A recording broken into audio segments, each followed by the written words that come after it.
Folks, Black Star Network is here. Hold no punches. I'm real revolutionary right now. Support this man, Black Media. He makes sure that our stories are told. Thank you for being the voice of Black America, Roland. Stay black. I love y'all. All momentum we have now, we have to keep this going. The video looks phenomenal. See, there's a difference between Black Star Network and Black-owned media and something like CNN. You can't be Black-owned media and be scared. It's time to be smart. Bring your eyeballs home. You dig?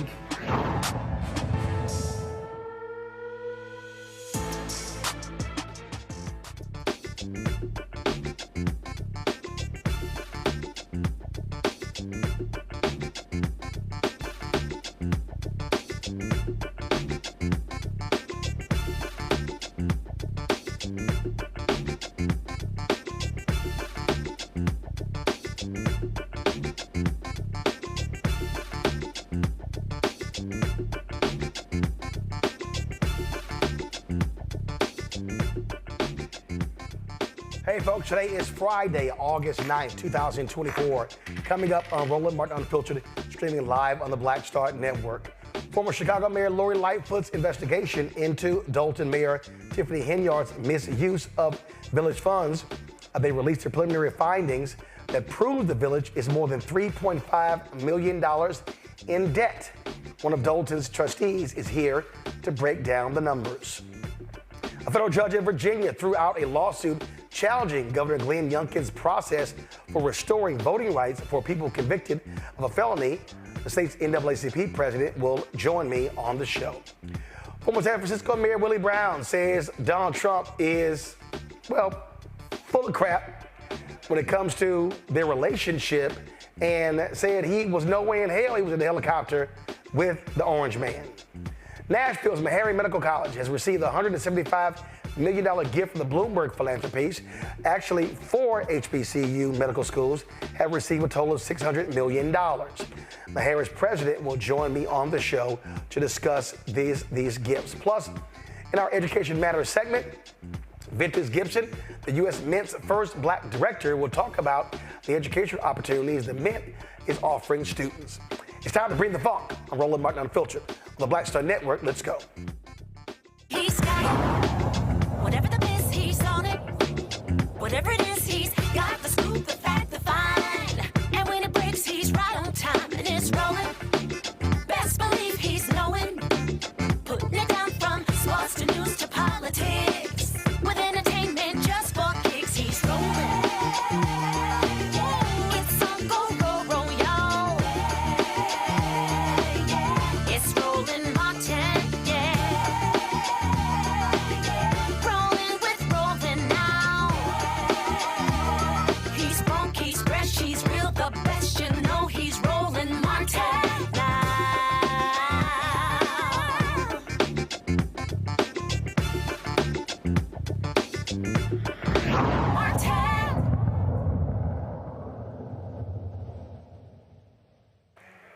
Former Chicago Mayor Lori Lightfoot was hired by the trustees in Dolton, Illinois, to assess the state of the finances of this South suburban town. Well, she left the residents dumbfounded after revealing her findings of an investigation into Mayor Tiffany Henyard's alleged egregious misuse of funds. Dolton trustees hired Lightfoot as a special investigator to investigate the allegations against the mayor. On Thursday night, Lightfoot revealed to residents the extent of Henyard's alleged misuse. Lightfoot stated that in April 2022, Dolton's general fund balance was $5.61 million. Not now. This has been a challenging investigation, to say the least, because we have not received the level of cooperation from the mayor and her team that I would have hoped. Nonetheless, we've had, I think, a breakthrough that's allowed us to be here in front of you today to give you the information that I know the trustees for sure and the members of the public have been seeking for some time. Many of you know that the village's fiscal year runs from May 1 to April 30th. So it's those 12 months, but they spanned 2 years. certain financial disclosures are mandated under state law that the village reports to the comptroller of the state each fiscal year. Two documents that we're going to talk specifically about are the annual financial report, and you see the citation there, it's a state law, and the audited financial statements. The village has not, and let me repeat that, the village has not complied with these statutory requirements since fiscal year 2021. There's no annual financial report available after 2021 and no audited financial statements after 2021. So what that means is the information that we're providing you has not been thoroughly audited by a CPA, but we do have information coming from an entity that essentially serves as the finance department of the village. Historically, from what we can tell, the village has had small or no full-time financial staff. At various times, even though statutorily there's a provision for a city treasurer, none exists and hasn't for some time. There's a provision for a finance director. There's been intermittent people that have served that role, but that role has been vacant as of May of this year. And before that, the person who held the role started working part-time as of the end of December in 2023. So as of May 30th of this year, the village's general fund was in a net deficit position, meaning that there is insufficient funds in that general fund. As we mentioned, the general fund is used to account for the majority of the village's day-to-day operations, including payroll and vendor payments. The village's special revenue fund and debt service fund, however, are in a positive position, but each of those funds are restricted funds, meaning you cannot borrow from one to give to the other. And that is what's causing, in part, the financial crisis. What's next you can see is a graphic that depicts where we started as of April, where the village started as of April of 22, with positive of $5.6 million in the general fund, and where we are as of May of 2024, which is a negative $3.65 million. Mayor Lightfoot, if I may. Yes, sir. Just kind of as a summary now, just quick numbers. So in a 2-year span, we're talking about a $9 million swing or $9 million of deficit over that course of time. Would that be most accurate? Yes, sir. Folks, joining us right now is Kiana Belcher. She is a trustee for the city of Dolton. Trustee Belcher, glad to have you here. So, all right, so this report, was it delivered in the council meeting or was it delivered in this secondary council meeting y'all have because Henyard controls the actual council meeting? The report was delivered in a special board meeting. A special board meeting, as long as it's called by 3 trustees and we have a quorum, we can move forward with conducting business. So it was sent to every member of the board, and it was a special board meeting held at the Dolton Park District because, once again, we have been locked out the Village Hall. So you had a surplus, now you're in a deficit. What the hell is her response? Right now, we don't have a response from her. If you've been watching or anybody has been watching over the last 3 years, we've been requesting information. We've been locked out of our My Viewpoint, which is the accounting for transparency of where invoices and receipts go. We kind of had an idea that we were in bad shape, but to see those numbers revealed last night was gut punching. It was sickening, and it just was a hard pill to swallow that a group of people have put us in this financial debt. Say a group of people, when she was on this show, she claimed she knew nothing about this foundation. Then we found out that everybody who was tied to it had a direct relationship with her. One guy worked for the city as well as for the township. He's been indicted by the feds. And so, I mean, you know, what does that tell you that she will brazenly lie like that? Absolutely. She has been lying to the residents all the time. She's a recalled mayor. She has been recalled. She kept promising things to people. She was doing things without board approval. Saying that there was a $6.8 million grant and all these grants was coming when we knew that, we had an idea that none of those funds had been deposited in the account. She's a habitual liar. She can't help herself. When you say that she's been recalled, what does that mean?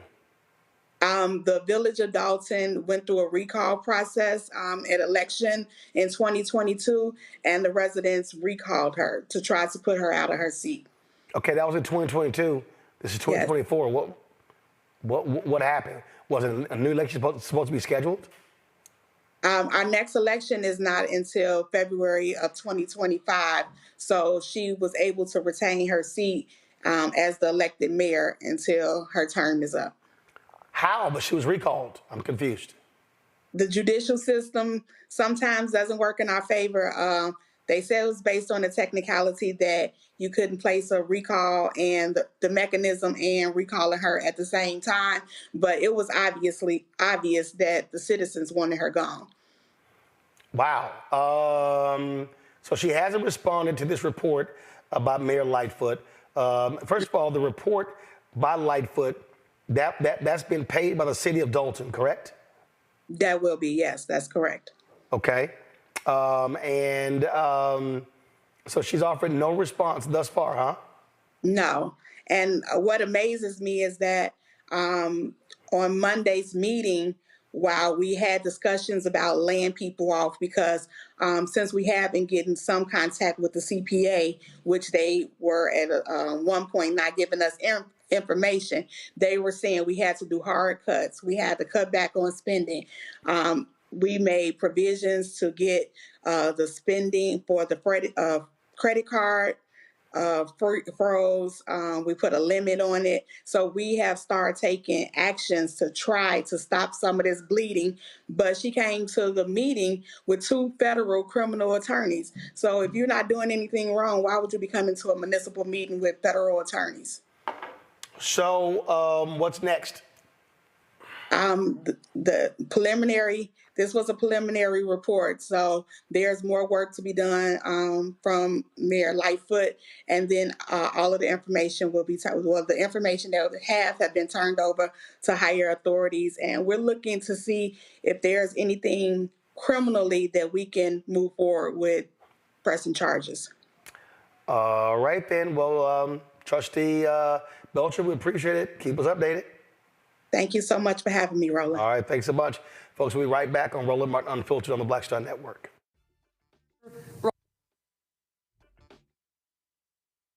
Next on the Black Table with me, Greg Carr. It's a rare occasion when a course taught in high school becomes a topic of national conversation, let alone a burning controversy. But that's exactly what happened with Advanced Placement African American Studies, courtesy of a certain Southern governor who's taking offense. On our next show, we take you inside the classroom for an up-close look at the course through the eyes of the teachers that teach it, the students that are taking it, and the communities that surround them. And so many of the kids, we saw, the truth. And it just impacts those kids in such a big way. A master teacher round table on the next Black Table that you do not want to miss, right here on the Black Star Network.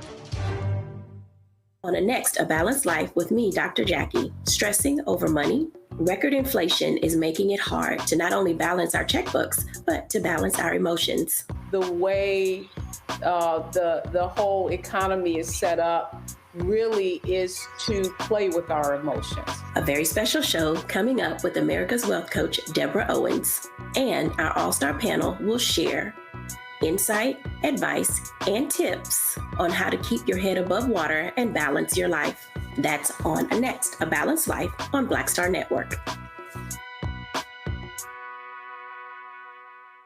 Hello, I'm Paula J. Parker.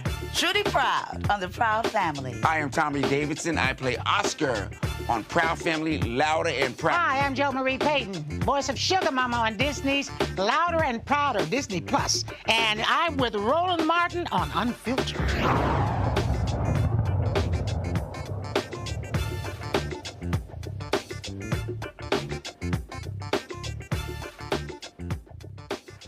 Folks, in a couple of hours, Vice President Kamala Harris and Minnesota Governor Tim Walz will be in Arizona. Folks, 20,000 people have signed up. They arrived there 5, 7, 8 hours early.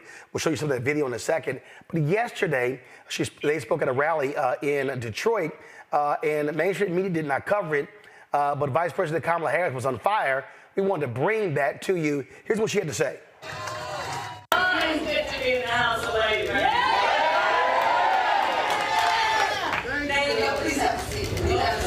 Okay, so let me just say, first of all, can we hear it again from Tim Walz?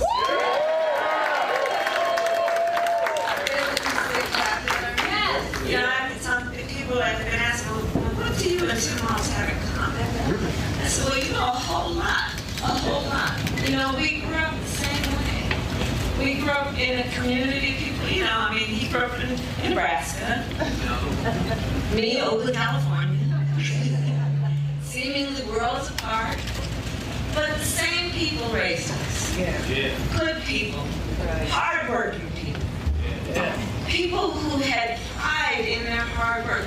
You know, people who had pride in knowing that we were a community of people who looked out for each other. You know, raised by a community of folks who understood that the true measure of the strength of a leader is not based on who you beat down, it's based on who you lift up. And you know, there's some perversion that's happened in our country in the last several years. When there's a suggestion that somehow strength is about making people feel small, making people feel alone. But isn't that the very opposite of what we know unions know to be strength? It's about the collective.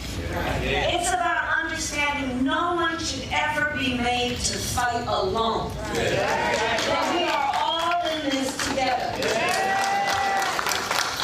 You know why I fought my entire career for unions and labor? Because I understand the concept and the noble concept behind collective bargaining. And here it is. Fairness. Fairness. It's about saying, hey, in a negotiation, don't we all believe the outcome should be fair? I mean, who could disagree with that? The outcome should be fair. It should be fair.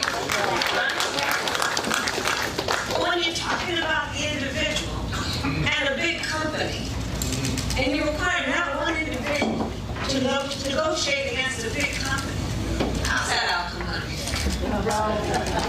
So collective bargaining is about saying, let the collective come together around a common experience. Which at its core is about dignity and the dignity of labor. And then let the people come together to negotiate so you make the balance. And then the outcome will be fair. And isn't that what we're talking about in this here election? We're saying we just want fairness. We want dignity for all people. We want to recognize the right all people have to freedom and liberty to make choices, especially those that are about heart and home, and not have their government telling them what to do.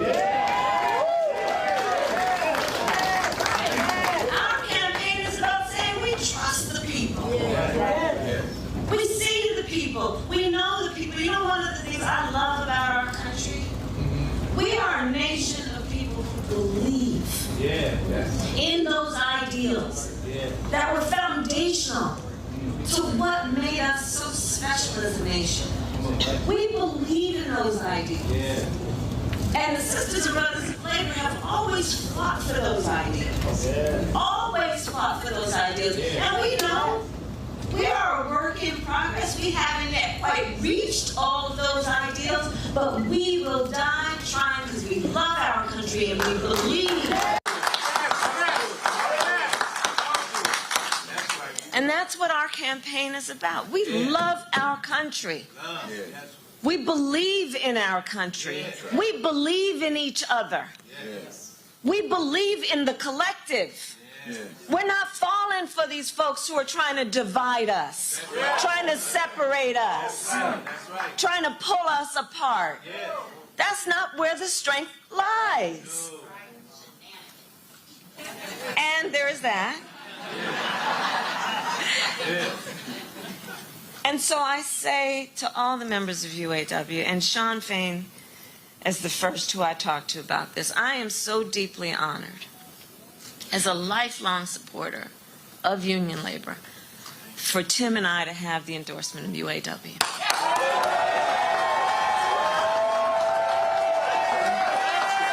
So deeply honored. Because you walk your walk. You walk your walk. And what we know, like we have talked about, we got 89 days to get this done. You know, the one thing about all of us is we like hard work. Hard work is good work.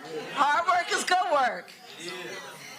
The thing that we like about hard work is we have fun doing hard work. Because we know what we stand for. And that's a big part of this campaign. You know, when you know what you stand for, you know what to fight for. We know what we stand for, and we stand for the people. And we stand for the dignity of work. And we stand for freedom. We stand for justice. We stand for equality. And so we will fight for all of it. And the bottom line about UAW is that I also know, and I'll say to all the friends watching, look, even if you're not a member of a union, you better thank unions. For that 5-day work week. You better thank unions for that 8-hour work day. You better thank unions for that vacation time. So I'm here to say thank you. Thank you. Thank you. Thank you to the sisters and brothers of UAW for all you are and all we will do over these next 89 days. God bless you.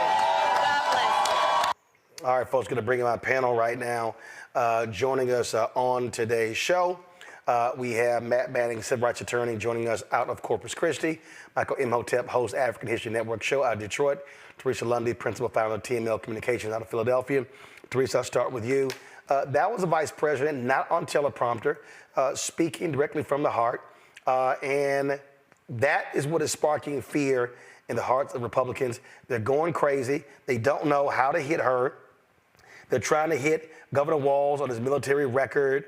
You got Megyn Kelly out here talking about tampon Tim, all that stupid stuff. I mean, they literally look like just childish individuals as they try to attack the Democratic ticket. Republicans look not only scared, but they are very, very worried. You know, we have seen the message change because they were very clear that Biden was the target. But when you have an African-American woman opening her mouth and telling the American people the truth of something they do know, right? So I think getting the support of the unions is something very special. It is a very hard task to complete, I know, because we work on local and statewide campaigns. So when you can do that and galvanize those hardworking people, it is saying something strong about your campaign. Because, you know, when you're fighting, you have to fight with a record. And I think that's what unions and that's what other organizations that will be endorsing Kamala Harris in the future will be seeing. And that's exactly what she'll be saying. So I'm excited to hear more speeches like this in the coming days. Matt, we had, of course, the news conference, if you want to call it that. I call it a lie fest yesterday with Donald Trump. And all he did was whine about, how he doesn't get credit for his crowd size. They, again, Amanda, straight up, they're scared of what they're seeing. They cannot handle the type of enthusiasm and the interest that they're seeing for Democrats, whether they were in Philadelphia or Wisconsin or Detroit, and now today in Arizona. I think that's right. You know, I didn't get to hear the press conference yesterday, but I heard part of it on NPR this morning, and it's the same old thing, you know, the same old talking points, the same old, you know, apply a nickname to somebody and ride that nickname forever and try to get kind of the buzzwords and the interest for, you know, little pointed things that he said. I think that they are, in fact, afraid. And I think I heard this morning that he's allegedly now saying he'll commit to 3 debates. But I think this is something that I said last week. You know, one of the benefits to her having been a trial lawyer is she's extremely good on her feet. So even somebody in the crowd saying something, she's able to incorporate that. I will probably be the dissenting voice on this and say I think this is a little bit of a missed opportunity, at least the part that I heard, because unions are so important to the fabric of not only this country, but a very important electoral contingency. And I think this is an opportunity, could have been an opportunity to really delineate for working people exactly what some of those policies are. However, I don't know the circumstances under which this event went about. So maybe that's something that's kind of a foregone conclusion and they didn't need to do that. But I think with the inclusion of Tim Walz especially, they're speaking to people of the Tim Walz ilk. And I think an opportunity like this is the perfect time to say exactly what they are going to do for working people. And I'm hoping I get to hear some more certainty on that going forward. But I do think Trump is afraid. And I think that they recognize that this is not the same Joe Biden they had been preparing to run against. This is a completely unknown quantity, and it's showing that she is very good on her feet and very good in front of a camera, as is Mr. Walz, and that creates a big problem for them. You know, I keep making this point that you cannot in any way replace enthusiasm. You cannot try to mimic it. You can't try to do it, you know, just you can't manufacture it. It has to be organic. And what we're seeing, what we're seeing here, Michael, is a Republican response that is freaking out. Now they're trying to use the media against the vice president. Oh, she's not taking questions. She's not, holding news conferences. Okay, whatever, dude. And it's driving them nuts. And then, of course, now they're like, I saw Frank Luntz, like, you go to her website, there are no policy positions that are on her website. Right. And you go, well, actually, all you got to do is listen to what she's actually saying, and then you'll hear the policy stuff. And they just don't want to even deal with any of that. And I think, again, the smart strategy for Harris-Walz is to keep pounding them, keep having these rallies, keep signing up thousands of volunteers, keep raising money, because it's getting under the skin of Donald Trump and all his supporters. Absolutely, absolutely. And Roland, thanks for showing that clip. That was actually in Wayne, Michigan, where it was yesterday. I watched the video, and you broadcasted it yesterday as well. So thanks for broadcasting the rally that she held at Wayne, Michigan, with the UAW and Sean Fain. So. And you're correct. Mainstream media did not cover this. They only covered like the last few minutes. They spent almost an hour covering that BS press conference that Donald Trump had, where he largely did not answer the questions that the press answered. And he just went on. It was just his grievance press conference. It was a grievance conference where he just continued to lie. So the Trump-Vance campaign is scared to death. When you have Trump, who didn't show up to any of the debates during the primaries. Now he wants to have 3 debates with Vice President Kamala Harris, who he calls dumb. Now, just a few days ago, he did an interview where he said, why should I debate her? Okay. But then polls started coming out showing her surging and actually beating him. Now he agrees to the September 10th ABC News debate after he tried to back out of it and cited a defamation lawsuit he had against ABC News and George Stephanopoulos, right? Okay, but he agreed to the debate after he filed the lawsuit. Okay, so now he agrees to that. Then he wants the September 4th on Fox News and another one on NBC. He's scared to death. They don't understand how to deal with this. He talks about crowd size. This fool said that he had more people on January 6th, okay, at the White House than than Dr. King, August 28, 1963, at the March on Washington, where he had 250,000 people. So one of the things that's taking place is Donald Trump is unraveling. And there are articles, The Independent had one, where you have Republicans who don't think Donald Trump is mentally stable to survive this campaign because he's getting worse day by day. So Biden-Harris needs to continue to register people, continue to have these massive rallies, because enthusiasm is contagious. You're right, Roland. You can't fake this. There's a whole shift, political shift that's taking place, and it's going to impact down ballot as well. They could maintain the Senate, keep the House, and get the White House back. So this could be really huge. We've got less than 90 days. It's time to go. Well, look, I mean, again, we see exactly how this whole thing is shaping up.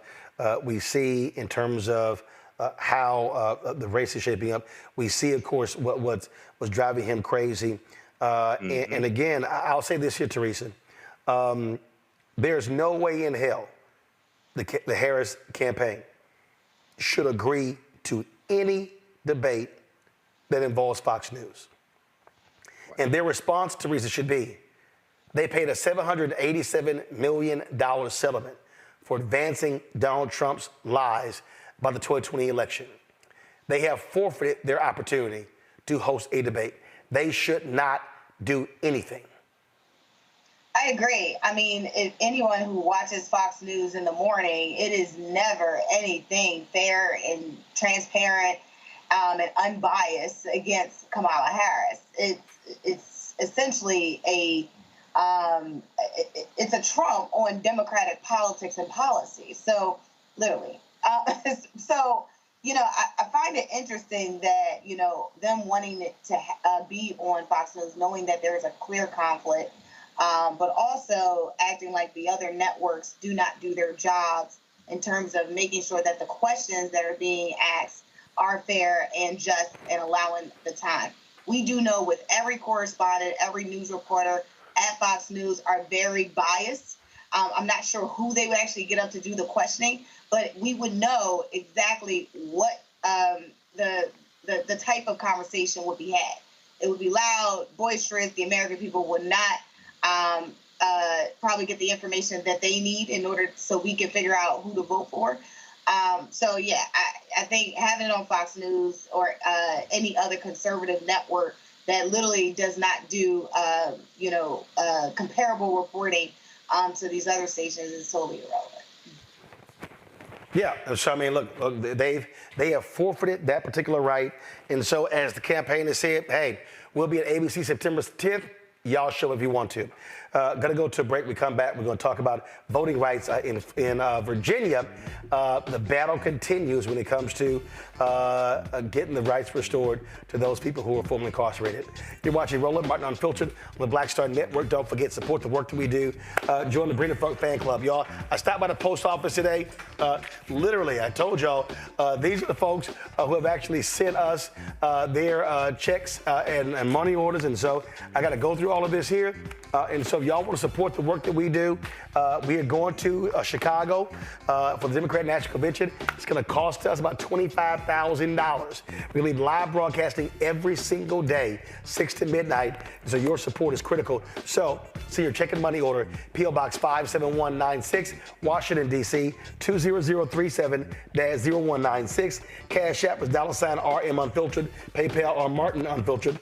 Venmo is RM Unfiltered. Zelle, Roland at RolandSMartin.com, Roland at RolandMartinUnfiltered.com. We'll be right back. I need you to scream for your new beginning. 5, 4, 3, 2.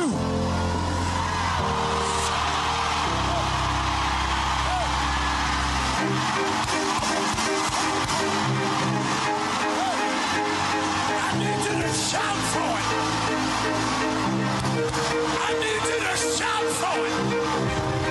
It won't always be like this.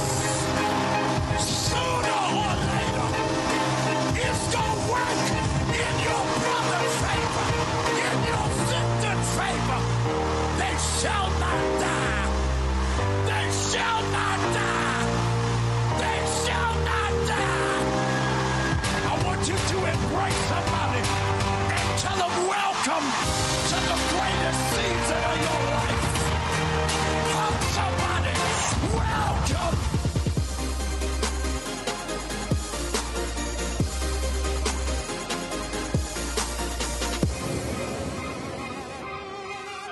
On the next A Balanced Life with me, Dr. Jackie, stressing over money. Record inflation is making it hard to not only balance our checkbooks, but to balance our emotions. The way the whole economy is set up really is to play with our emotions. A very special show coming up with America's Wealth Coach, Deborah Owens. And our all-star panel will share insight, advice, and tips on how to keep your head above water and balance your life. That's on next, A Balanced Life on Black Star Network.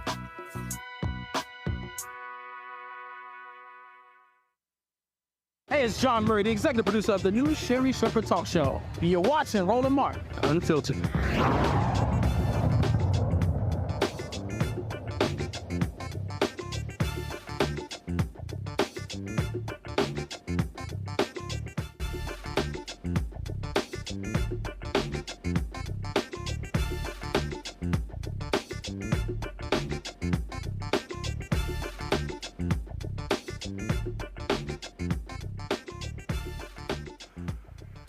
A federal judge in Virginia denied a challenge to Governor Glenn Youngkin's process for restoring voting rights for people convicted of a felony. The original lawsuit challenged whether Youngkin violated George Hawkins' First Amendment rights. Hawkins is a felon who has been twice denied the restoration of his rights. U.S. District Court for the Eastern District of Virginia ruled Hawkins filed his lawsuit under the wrong section of the law. The court did criticize the governor's use of power in the only state in the country that permanently strips civil rights away from those who are formerly incarcerated as felons. Reverend Cozy Bailey, the president of the NAACP's Virginia State Conference, joins me right now from Virginia. Glad to have you on the show, Reverend Bailey. So, this is an ongoing battle. Here you have the governor who clearly is not operating in good faith like previous Republican governors like Bob McDonnell. And so he is standing in the way of those who are formerly incarcerated who want their right to vote back. He absolutely is, Roland, and it's good to be with you, and thank you for this opportunity.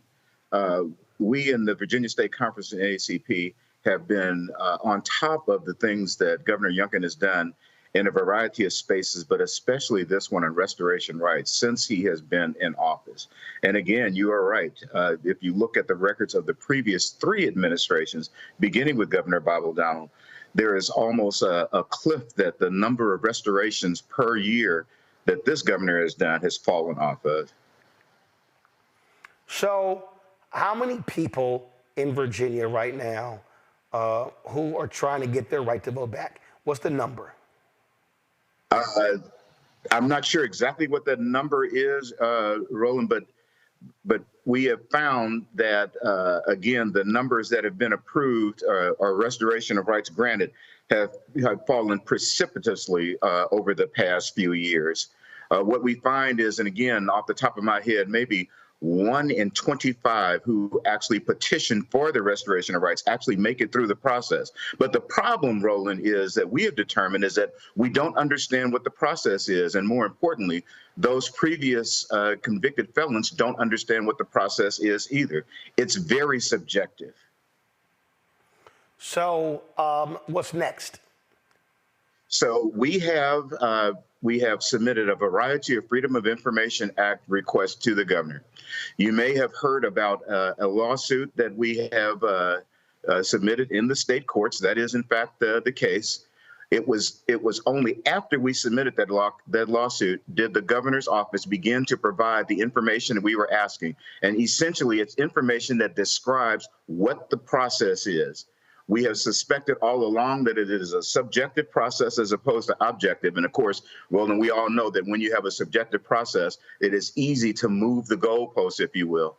Last December, a judge in Richmond ruled that the governor did not have to provide what we consider critical and essential information from a database that would give us a better insight and that we could share with people who are trying to get their rights restored. We were unfortunately ruled against on that, but we have appealed that recently here in the month of July, and we will continue to move forward. Roland, I think that the viewers should understand that while this administration, specifically this governor, continues to talk about redemption and a second chance, the way that he is dispensing his way of restoration of rights is counterintuitive to that. It is in conflict with that. Questions from our panel. Matt, you're first. Yeah, so my question, Reverend Bailey, is I know that there's some conversation about the House, or rather the whole House of Delegates, implementing a law or changing the state constitution to take this out of the governor's hands. How much traction does that have in the House of Delegates? Because that, to me, seems to be the way to fix this. This is a structural problem with giving the governor too much autonomy to decide whether or not to return those rights. So how are those conversations going? So that's a parallel effort that's taking place. It has been slow traction over the past couple of years because those who agree that a change needs to take place in the Constitution have not been in the majority until this past year. But of course, the governor himself is his thinking is counter to that. And, I'm glad you bring that up. It's not only the House of Delegates, but the whole General Assembly, the Senate also, who has to agree on that. Your viewers should know, Roland, that we probably would not have the Speaker of the House, the Honorable Delegate Don Scott, as Speaker if this governor were in office when Don presented his case to have his rights restored. His story is incredible about how an early in life mistake led him to be a convicted felon. But it was under Governor O'Donnell that he submitted a request to have his rights restored. His rights were restored. He went on to pass the bar and now is serving with distinction as the Speaker of the House of Delegates in the Commonwealth of Virginia, the first African-American ever to do that. Teresa. Thank you so much for taking up this case. What has the approach been to some of the other organizations, not only locally, but nationally, to this issue? Because I'm thinking like for other states that may, be thinking about this is something that they desire to do, how do we put a stop to it here? So, first of all, Virginia is unique in that it is the only state that permanently strips the rights of convicted felons and then forces them to come back and petition for the restoration of those rights through a single source, and that being the governor. The federal lawsuit that Roland talked about at the beginning of this segment kind of emphasized how Virginia is unique in that way, when in a way that almost creates the governor as a monarchy. But at the same time, we are concerned in the Commonwealth of Virginia for the rest of the country, because if we are not successful in stopping and turn this around, perhaps some other states may actually change the way that they do business for restoration of rights for felons and begin to permanently strip them and make their constituents, their citizens, come back to the governor, and is similar to the case in Virginia, and petition in a subjective process for their rights. Michael. All right, Reverend Bailey, thanks for sharing this with us. So can you explain to us, first of all, what is Governor Glenn Youngkin's rationale or explanation of why felons should have their right to vote stripped from them for the rest of their lives after they serve their debt to society? And based upon my understanding of this in the article from the Washington Post, they can get their rights restored on a case-by-case basis, as opposed to them serving their debt to society and it automatically being restored to them. What's the rationale between felony disenfranchisement and voting, or felony eviction and voting? So I love that question, Michael. First of all, let me tell you, I'm not going to take a stroll through the mind of the governor, okay, in the way that you posed that question. But I can explain to you what the basis is of how he does things. In 1870, when Virginia was readmitted to the Union, their Constitution, our Constitution, had some things in it that, again, set apart the governor as the sole authority to restore rights of convicted felons. Now, felonies were defined very differently in 1870 than they are today, but regardless, it is a subjective process as opposed to objective. And so that's the first problem that we have. Then we have a governor who calls himself a Christian, who says that he believes in redemption, who says that he believes in second chances, who acts in the exact opposite way when he exercises that authority that he has been granted constitutionally. You know, I'm being repetitive, but I'll say it again. Governor O'Donnell, Governor McAuliffe, and Governor Northam all had streamlined processes that essentially asked the question, have you done all things that were required of you when you were convicted? If that's the case, then they would sign off and in many cases try to do it en masse on the restoration of rights. This governor has stated explicitly that, and I quote, every individual case is different. And that tells us immediately that he feels that because of the authority that the Constitution gives him, that he can act in a godlike manner. And he can determine when redemption is granted. He can determine, solely him can determine when a second chance is given. And so, Michael, that's what the problem is.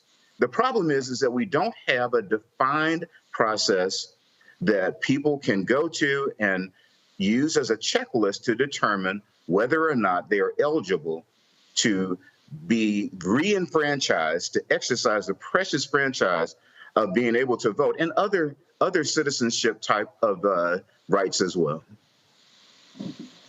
Okay, thank you. Right then, well, certainly keep us abreast of what's happening there in Virginia. Reverend, thanks a lot. Thank you, Roland. Appreciate the opportunity. All right, gonna go to a break. We'll be right back. Roland Martin Unfiltered, the Black Star Network. We're gonna show you what's happening in Arizona. Listen, Vice President, the rally doesn't start for 2 hours. They have been lining up for 8 hours in the 105-degree heat. Man, a lot of excitement in Arizona. Back in a moment. When you talk about blackness and what happens in black culture, we're about covering these things that matter to us, speaking to our issues and concerns. This is a genuine people-powered movement. There's a lot of stuff that we're not getting. You get it, and you spread the word. We wish to plead our own cause. Too long have others spoken for us. We cannot tell our own story if we can't pay for it. This is about covering us. Invest in black-owned media. Your dollars matter. We don't have to keep asking them to cover our stuff. So please support us in what we do, folks. We want to hit 2,000 people, $50 this month, raise $100,000. We're behind 100,000, so we want to hit that. Y'all money makes this possible. Checks and money orders go to P.O. Box 57196, Washington, D.C. 20037-0196. The Cash App is $RM Unfiltered. PayPal is R Martin Unfiltered. Venmo is RM Unfiltered. Zelle is Roland at RolandSMartin.com. I am Tommy Davidson. I play Oscar on Proud Family, Louder and Prouder. Right now, I'm rolling with Roland Martin, unfiltered, uncut, unplugged, and undamn believable. You hear me?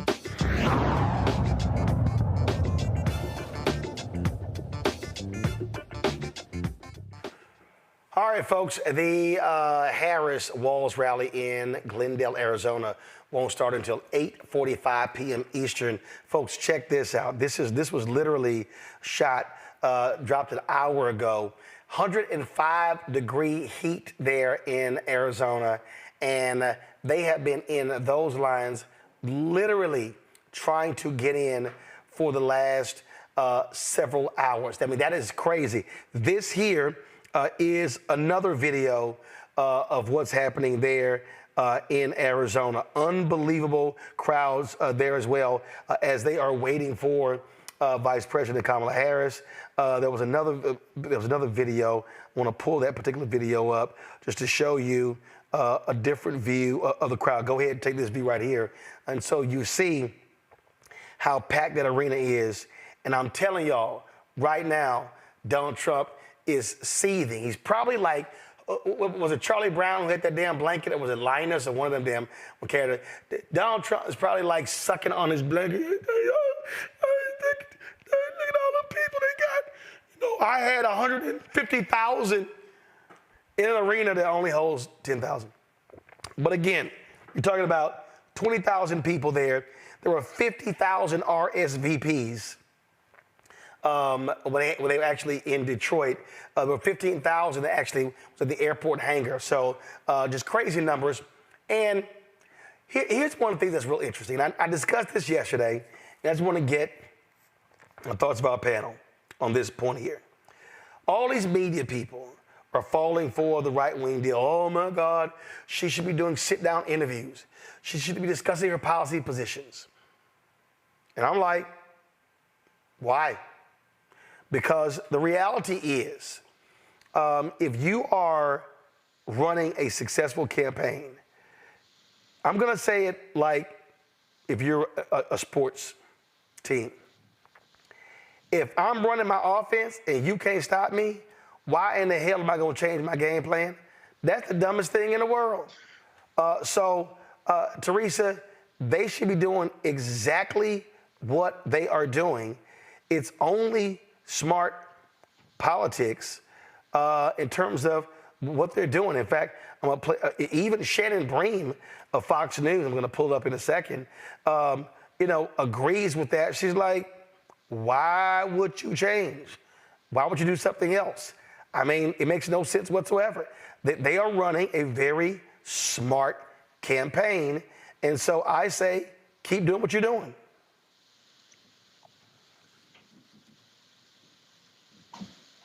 Teresa? Oh, no, I totally agree. I mean, it's not like, Kamala Harris is a new to the game here. She has been a part of the Joe Biden administration. So we know what she stands for. We know she stands for economic Black and brown businesses. We know that she cares for unions. We know the type of policies that they put out to secure the border. We know what she stands for.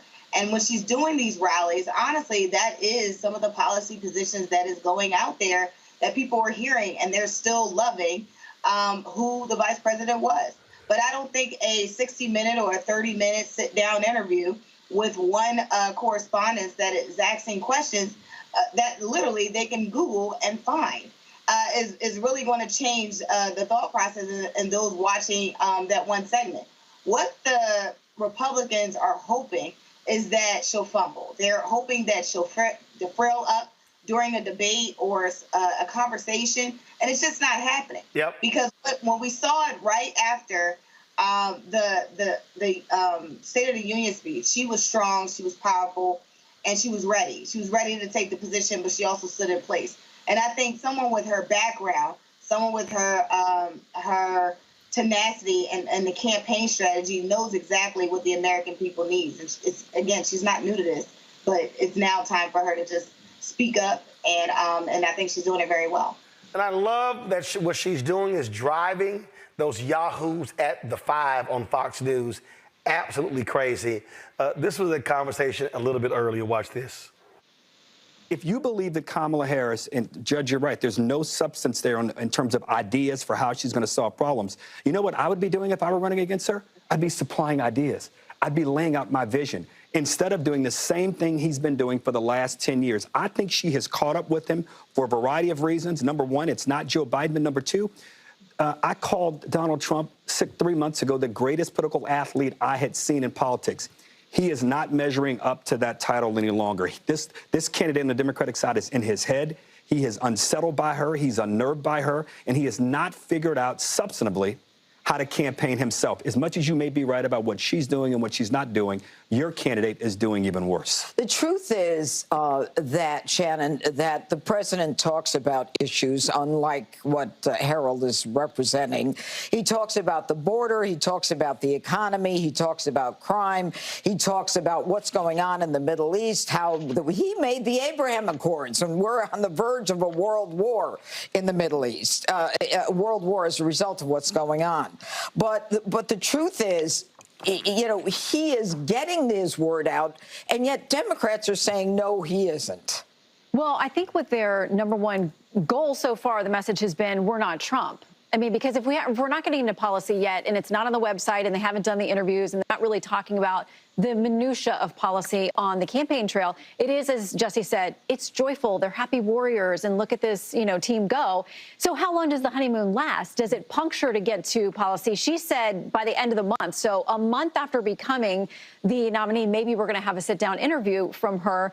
In the meantime, if I'm advising her, I say just keep doing this. It's working. You have an adoring media. You have people who are not pressing you on what appear to be changes in positions and those kinds of things. It may be the debate is the first time that they get to that. But in the meantime, I wouldn't change anything if I was her. It's working. Her unfavorables are down. Her favorables are up 12 points just since she's been named to the ticket. So why change it if it's working? Yeah, kind of basic to me. Why change it if it's working, Matt? Yeah, I think Teresa was right, and I think that sentiment is right. There's no reason to change it, but let's just get down to brass tacks. This happens to black people all the time. When white people, particularly somebody in a position where they are appraising their value, moves the goalpost as to what is acceptable and or applies a completely different barometer to one person as opposed to another. Case in point, I don't know what they're talking about, but I don't hear Trump talk policy. Trump slings nicknames and he slings barbs, and he may say something like the border, but he doesn't talk about deep policy. And in fact, that was strikingly evident in his debate with Mr. Biden. Mr. Biden talked a lot about policy.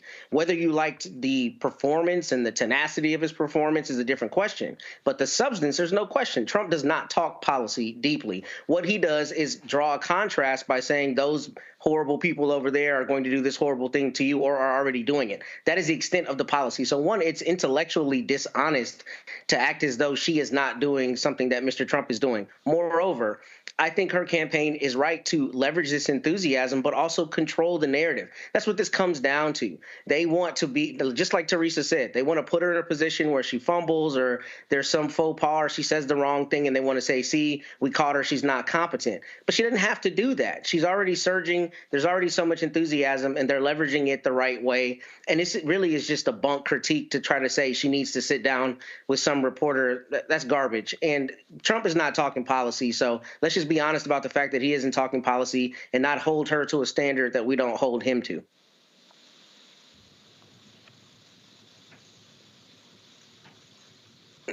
Michael?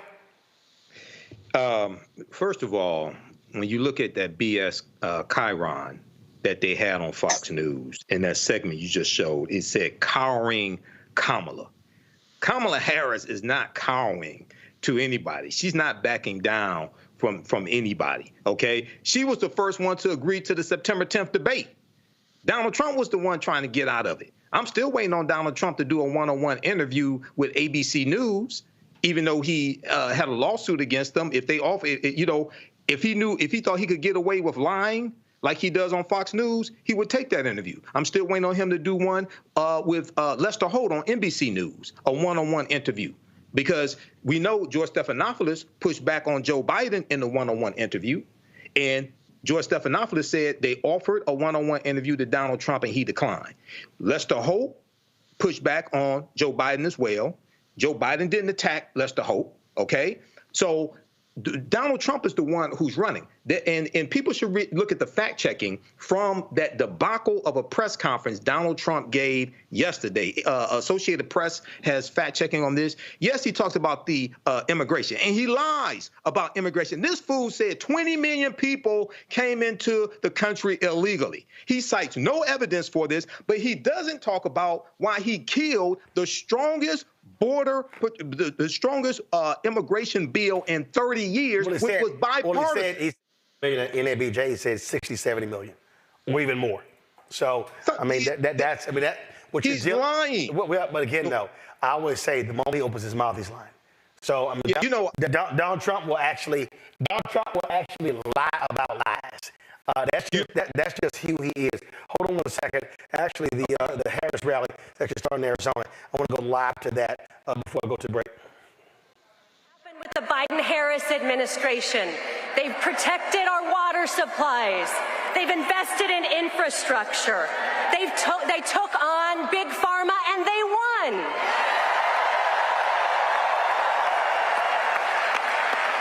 In Phoenix, it's meant thousands of good-paying construction jobs and jobs in semiconductors. Just a few months ago, Vice President Harris and I met with an incredible woman from the Navajo Nation who is a member of our local iron workers union.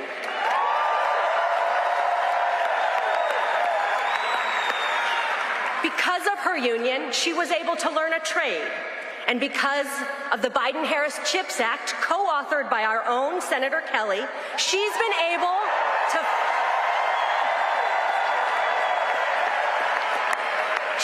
to find a job that pays 6 figures, which is life-changing for her and her family.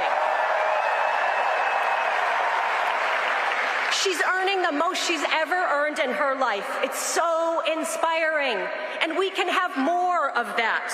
That's the future I want, where every American can achieve the American dream, not just those who started at the top, where combating climate change is a real and urgent priority.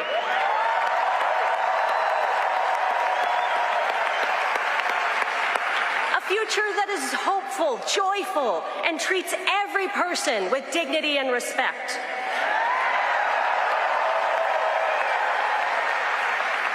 The future we will have with the Harris-Walz administration.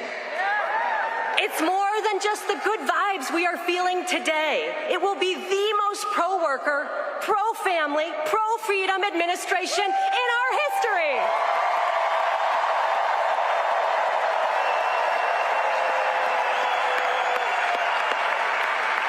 I am so proud to support Vice President Harris and Governor Walz, and I'm ready to work with all of you for the next 87 days to deliver Arizona and the White House. Thank you.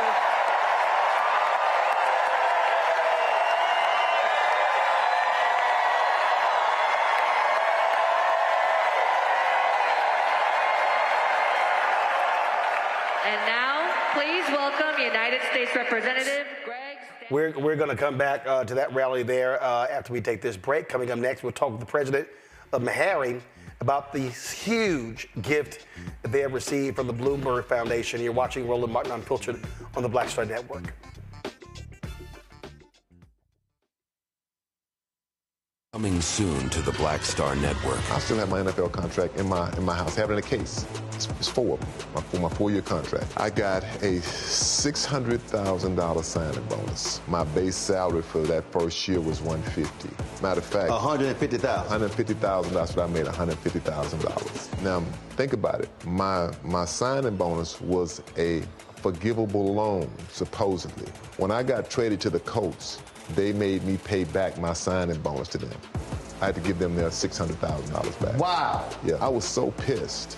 Because, I try to be a man of my word. I'm like, you, I'll give you your money back. Even though I know I earned that money, I gave them their money back. I gave them $600,000 back. But yet, I was this malcontent. I was a bad guy. I'm about the money. It wasn't about the money. It was about doing right. Because I looked at, because you look at contract. Look at John Edwards. John Edwards was making $1 million, $800,000. I was making $150,000. I was doing everything. And I'm like, but yet I was, I got so many letters, so I just play for free and all that kind of stuff. You don't forget that kind of stuff. Right. That stuff is hurtful.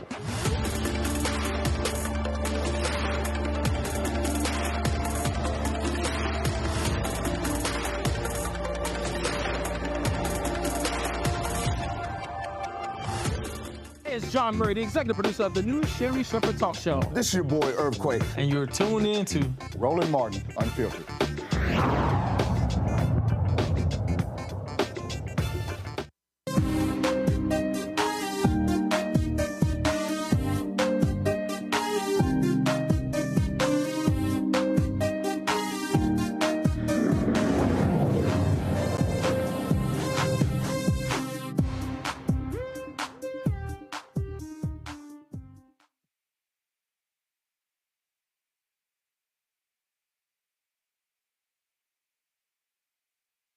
Folks, in 2022, 6% of all U.S. physicians were African American. But are you aware that with African Americans representing 13% of the population, that more than half of black physicians graduated from 4 HBCU medical schools? That's why Bloomberg Philanthropies committed $600 million to the endowments of those 4 schools. The gifts are among the largest private donations to any historically black college or university in history, with $175 million going to Howard University College of Medicine, MeHarry Medical College, Morehouse School of Medicine, Charles Drew University of Medicine and Science. They will get $75 million. Xavier University, Louisiana, which is opening a new medical school, will also receive a $5 million grant. MeHarry's president and CEO, Dr. James Hildreth, joins us right now. Doc, glad to have you on Roland Martin Unfiltered. This obviously is quite significant. How did this happen? How did this come about? So, Roland, thank you for having me, first of all. And obviously, we're really excited about this. So 4 years ago, Bloomberg Philanthropies gave the 4 schools $100,000, $100 million to reduce the debt of our medical students. And building on that gift, they wanted to do something further to make sure that we could sustain our ability to train black physicians. And so they came up with the idea of adding to our endowments to give us long-term sustainability in our important mission. And that's basically what this is a gift to make sure we can sustain and maintain our mission, which I think is critical for the health of America.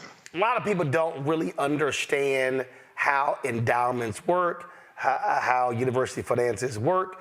And the reality is when you look at HBCUs, lag far behind these predominantly white institutions.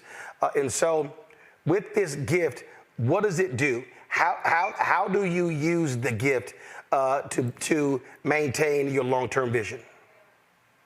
So, Roland, what endowments do is they provide a reliable, sustainable source of resources to maintain the mission of the institutions that they are part of.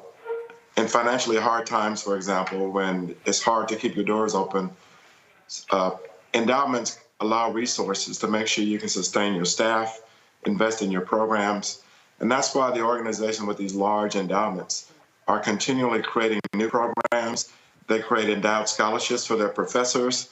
It's a number of things that can be done with the endowments that have not been possible for HBCUs because the endowments are so much smaller compared to the big organizations. And so for us, it means that we can be around perhaps for another 148 years doing the important work that we've been doing for the last 14 decades. And again, so that money is invested. It allows for you to draw from that. And what people don't realize is, I mean, listen, the average HBCU endowment is not even $20 million. People don't even understand that HBCUs are really working off of extremely thin margins. And that's absolutely right, Roland. Our endowment before this investment by Bloomberg stood at $190 million, which is one of the largest among HBCUs. But this almost doubles our endowment, which means we'll have almost double the resources on a yearly basis to invest in our students, to invest in our programs, and sustain a high-quality faculty to make sure we can deliver the best to our students. So it's really a transformational gift, and obviously we're very grateful to Bloomberg Philanthropies, and we intend to make the best use of these added resources. Questions from my panel. Michael, you first. All right, Dr. Hildreth, thanks for coming on and sharing this with us. Can you give some examples and reasons why having more African-American doctors will yield a better outcome for African-American patients? There's a lot of documentation on this, but a lot of times people really don't understand the correlation. So I think the best way to frame this is from the perspective of trust. If a patient does not trust that the provider has their best interest in mind, they're not likely to follow the directions given to them by the physician. They might not even fill the prescriptions that have been written for them if they don't trust the physician. And the data are such that we know for sure that when the healthcare provider group matches the communities they take care of, the outcomes are decidedly better. That's particularly true for Black men. When Black men are seeing Black male physicians, the outcomes are really, really good. And there's a study to show that even if there's a few Black physicians in a community that has predominantly a white healthcare workforce, that results in better overall outcomes for the whole community. In other words, we have compelling evidence that's indisputable that Black physicians result in better health for Black communities all over the country. All right, thank you. Teresa? Yes, doctor. Thank you so much for joining us for such exciting news. I think my question is more so to some of the responses that you've been getting. I think one of the things that Michael Bloomberg had mentioned was, there's likely some prejudice within it of the reason why you haven't been giving the funding. I thought that was, just powerful in itself because it is, recognized obviously amongst trustees and board members. But what is the response, to other organizations that you've heard in terms of this grand announcement? I think the first thing I would say is that racism is real in the United States. In fact, the former director of the CDC declared racism as a public health crisis that needs to be dealt with. Francis Collins, before he resigned as the NIH director, actually apologized for the systemic racism that had prevented Black investigators from getting NIH grants at the same rate as white researchers. Racism is real. People might want to, sweep it under the rug, but it has contributed significantly to the chasm in the health of people who live in the United States. And that was dramatically illustrated during the pandemic, when at one time in some cities in our country, the death rate per 100,000 people for Blacks was 10 times as higher than it was for whites. And so we think we have a very important role to play in sustaining the health of America. And that's why these additions to our endowments are an investment in a healthy America. That's the way we look at it. And people need to know we don't just train all Black students. We have mostly Black students, but we also train Hispanic students and white students. And part of our history that people may not know is that in the late 50s and 60s, in the South, white Jewish students were not admitted to white medical schools. They came to MeHarry Medical College. And so there are a lot of Jewish physicians right now practicing in America who owe a license to having been at MeHarry Medical College for their education. Matt? Yes, Dr. Hildreth, I have a two-part question. So congratulations on this wonderful donation. Does this afford y'all the opportunity to subsidize the students' cost of education to some extent? And the second part of it is, does this afford you the opportunity to create or augment any community health programs you have? What are the outcomes that may be for the wider community and actual health outcomes there around MeHarry?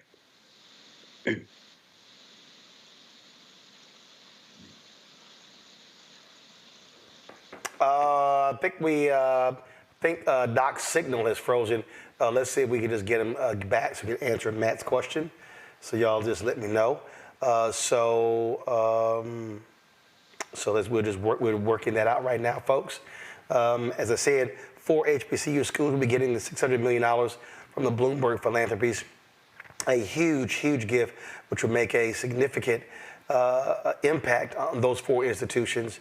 And thankfully, we're seeing that kind of investment made into these schools that typically do not receive donations this large. All right, we almost got Doc back. So working on that. Let's go to the Kamala Harris rally, and then we'll come back to this. Got the vintage rolls, drop a couple hundred, tell 'em leave it at the door. Hey, doing me tonight. A little sweat ain't never hurt nobody. Why I'm standing. Looks like we got Doc back. Matt, ask your question again, and then we'll get an answer. Yeah, sure, no problem. Dr. Hildreth, congratulations on the donation. My question was two-part. First, does this money afford you the opportunity to subsidize the students' education? And secondly, does it allow you to augment or create any community health programs you may have there around MeHarry? So thank you for the question. MeHarry's been connected to community in very significant ways for a long, long time.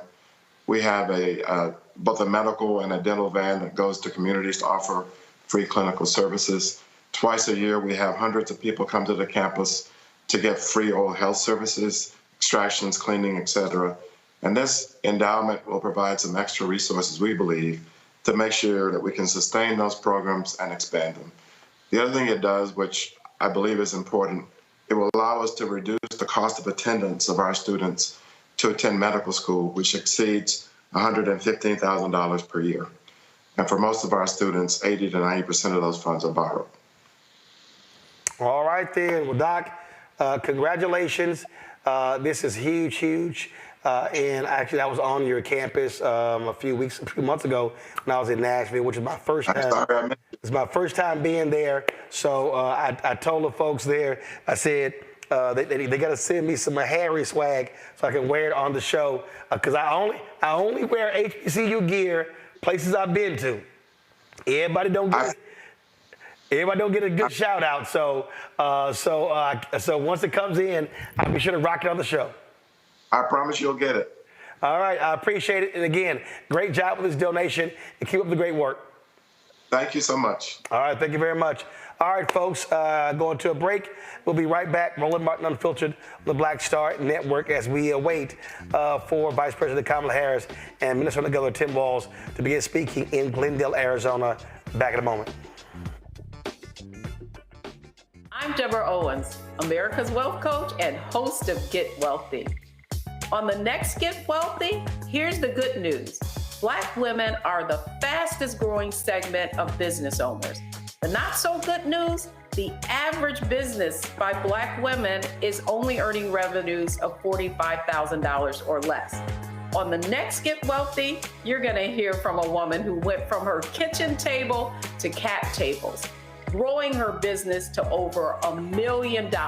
You should start a business because your product is needed in the world, not because you hate the person that you work with. If you hate your job and you hate your manager, go find a new job, a place that makes you feel comfortable. And I say that because starting a business is truly a labor of love and service. If you want to learn how to do it, right here on the next Get Wealthy, only on Black Star Network. Carl Payne pretending to be Roland Martin. Holla! You ain't got to wear black and gold every damn place, okay? Ooh, I'm an alpha, yay. All right, you're 58 years old. It's over. And you are now watching Roland Martin Unfiltered. Uncut, unplugged, and undamn believable.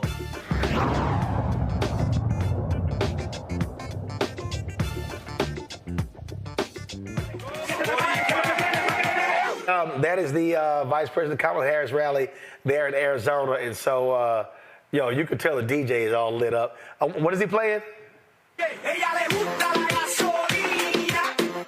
Oh, yeah. So they got him fired up there in Arizona. They're waiting to hear Vice President Kamala Harris and Minnesota Governor Tim Walz. We go live there when the speakers come on back. All right, y'all. Now, we discussed this earlier. We all know Donald Trump lied about lies. Like, literally, the boy lips start moving, his ass lying. But did y'all hear what this dumbass said yesterday about former San Francisco Mayor Willie Brown? Listen to this lying fool. I know Willie Brown very well. In fact, I went down in a helicopter with him. We thought maybe this is the end. We were in a helicopter going to a certain location together, and there was an emergency landing. This was not a pleasant landing, and Willie was... He was a little concerned. So I know him pretty well. I mean, I haven't seen him in years. But he told me terrible things about her. But this is what you're telling me anyway, I guess. But he had a big part in what happened with Kamala. But I don't know, maybe he's changed his tune, but he was not a fan of hers very much at that point. Really? Well, San Francisco media caught up with Willie Brown. And he was like, that's bullshit. Donald Trump is talking about you today. That's what I heard. I heard that he was doing what Donald does best. Which is? His creativity fictional. He's implying that you had negative things to say, maybe even locker room talk. Why would he say that? Well, first and foremost, I could not envision thinking of Kamala Harris in any negative way. She was a good friend, long long time ago. Absolutely beautiful woman. Smart as all hell. Very successful, electorally speaking. I was a part of every campaign that she's ever been involved in. Supported her religiously and will still do so. And I am just looking forward for the next 89 days. I just can't wait to get her in as president. Is it just me, Teresa, or yesterday there was no pushback on any of those lies? Not a single reporter said, when he said, there were 1 million people at the March in Washington. No, there wasn't. Nobody said, I'm sorry, did you just say you have bigger crowds than anybody? Dude, you never had bigger crowds than Obama. This is the thing that is perplexing to me, is when these media folks sit there and know this man lying, and they just go next question like it's no big deal. That is the big problem for me, this unwillingness to challenge this idiot about his lies. Yeah, and it also shows a bigger problem in journalism in 2024. You know, when we have elected officials, and, Trump can say he's not a politician, but he absolutely is. He was elected, unfortunately, but he was elected.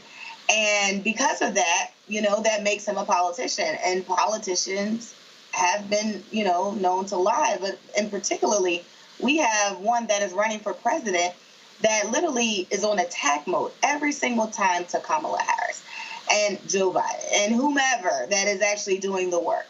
And so then we have these reporters who are very critical on specific policy positions about the people who are actually doing the work versus Donald Trump, who's like, it's interesting that they actually have to have fact checkers when clearly if you know that some of the things aren't done, if you can absolutely see that the crowds aren't big, if you can see that, during the pandemic, he was the worst. People, hundreds and thousands have died under his watch because of misinformation, because of miseducation.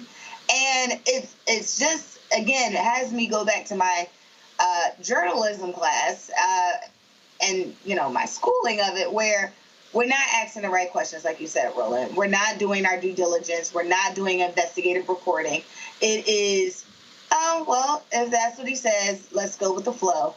And that's a problem. That is a problem because, again, this is why we're having so many issues trying to discern from real news, fake news, and bloggers in between, and who's a journalist and who's a media personality. Because there's so much information that is not being followed up on. And I think that is honestly the real challenge here, especially when we have somebody running for the president of the United States once again.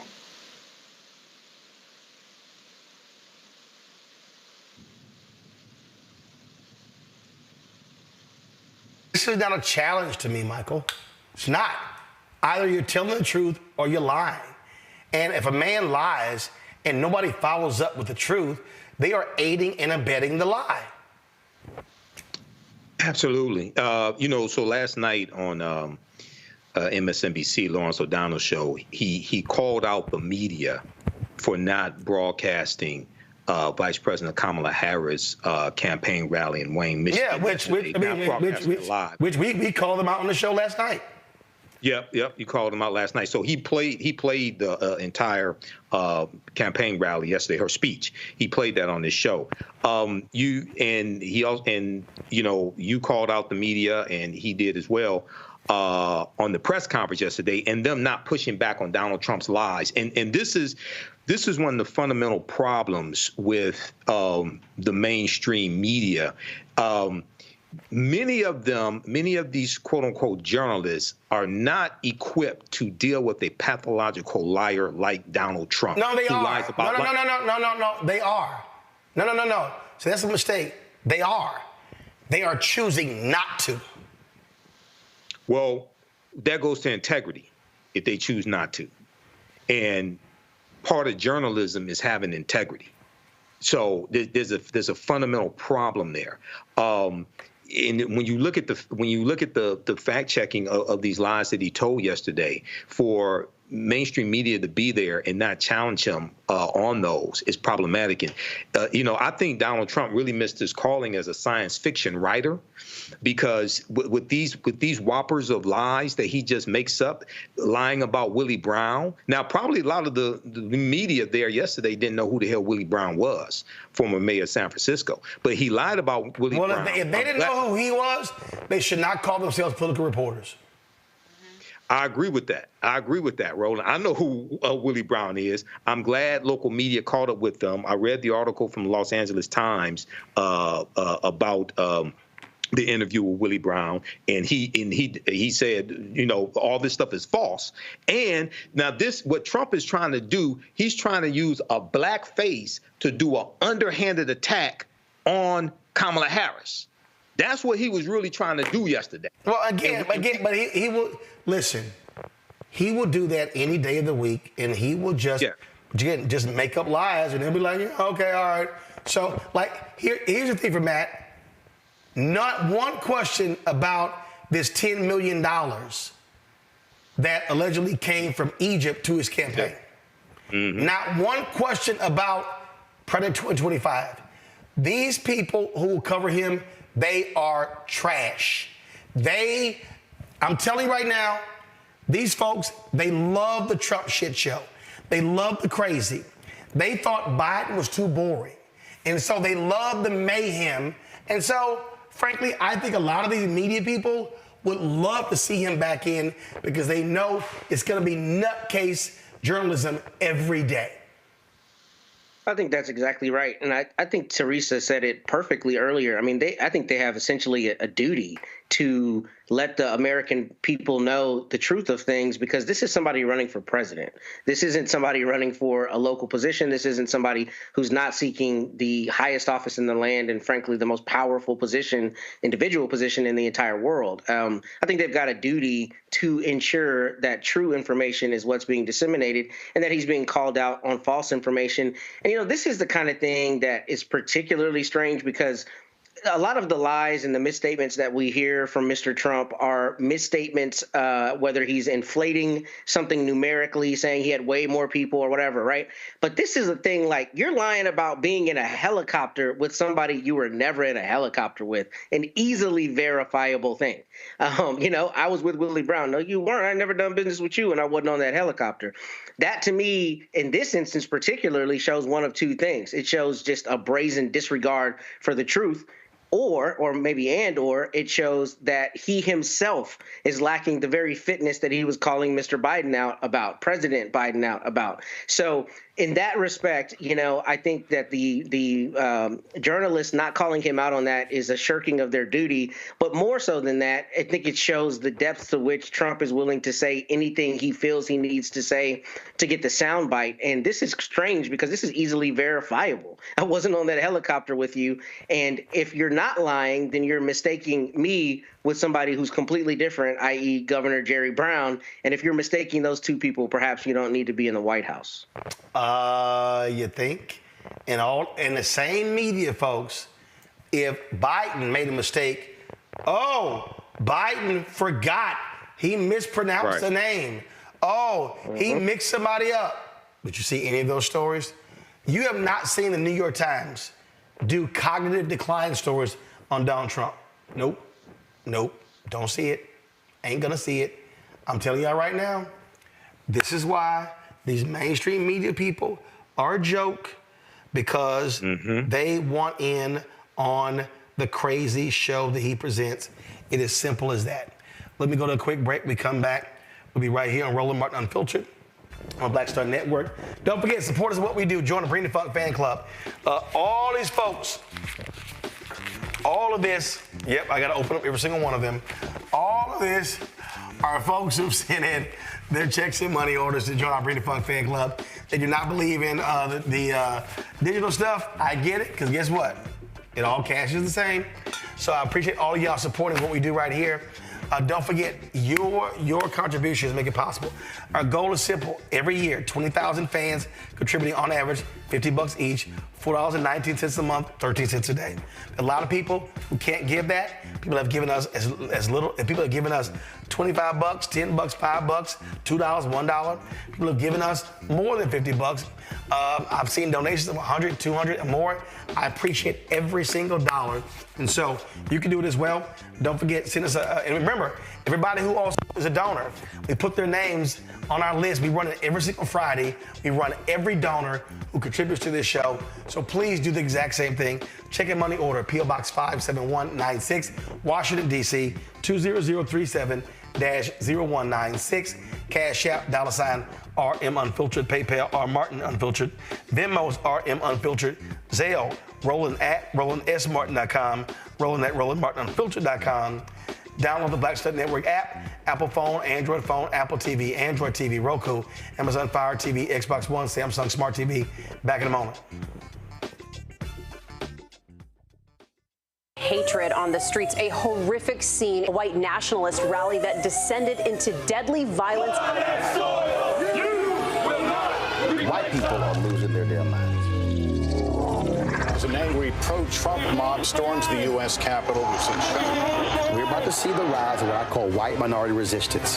We have seen white folks in this country who simply cannot tolerate black folks voting. I think what we're seeing is the inevitable result of violent denial. This is part of American history. Every time that people of color have made progress, whether real or symbolic, there has been what Carol Anderson at Emory University calls white rage as a backlash. This is the rise of the Proud Boys and the Boogaloo Boys. America, there's going to be more of this. Here's all the Proud Boys, Dave. This country is getting increasingly racist in its behaviors and its attitudes because of the fear of white people. The fear that they're taking our jobs, they're taking our resources, they're taking our women. This is white fear.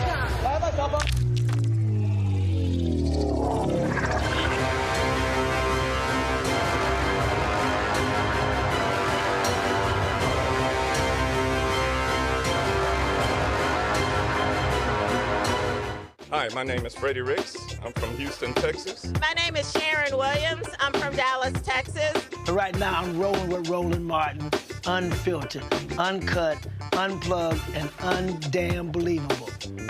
You hear me?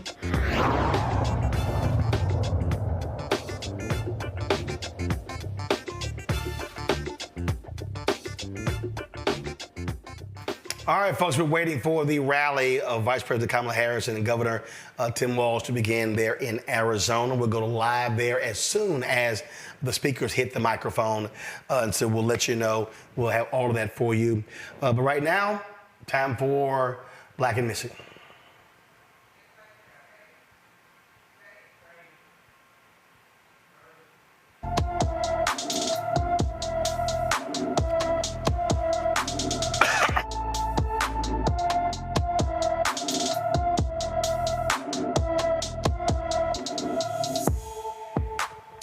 Shania Barber has not been seen since she left her Lincoln, Georgia home on June 17th.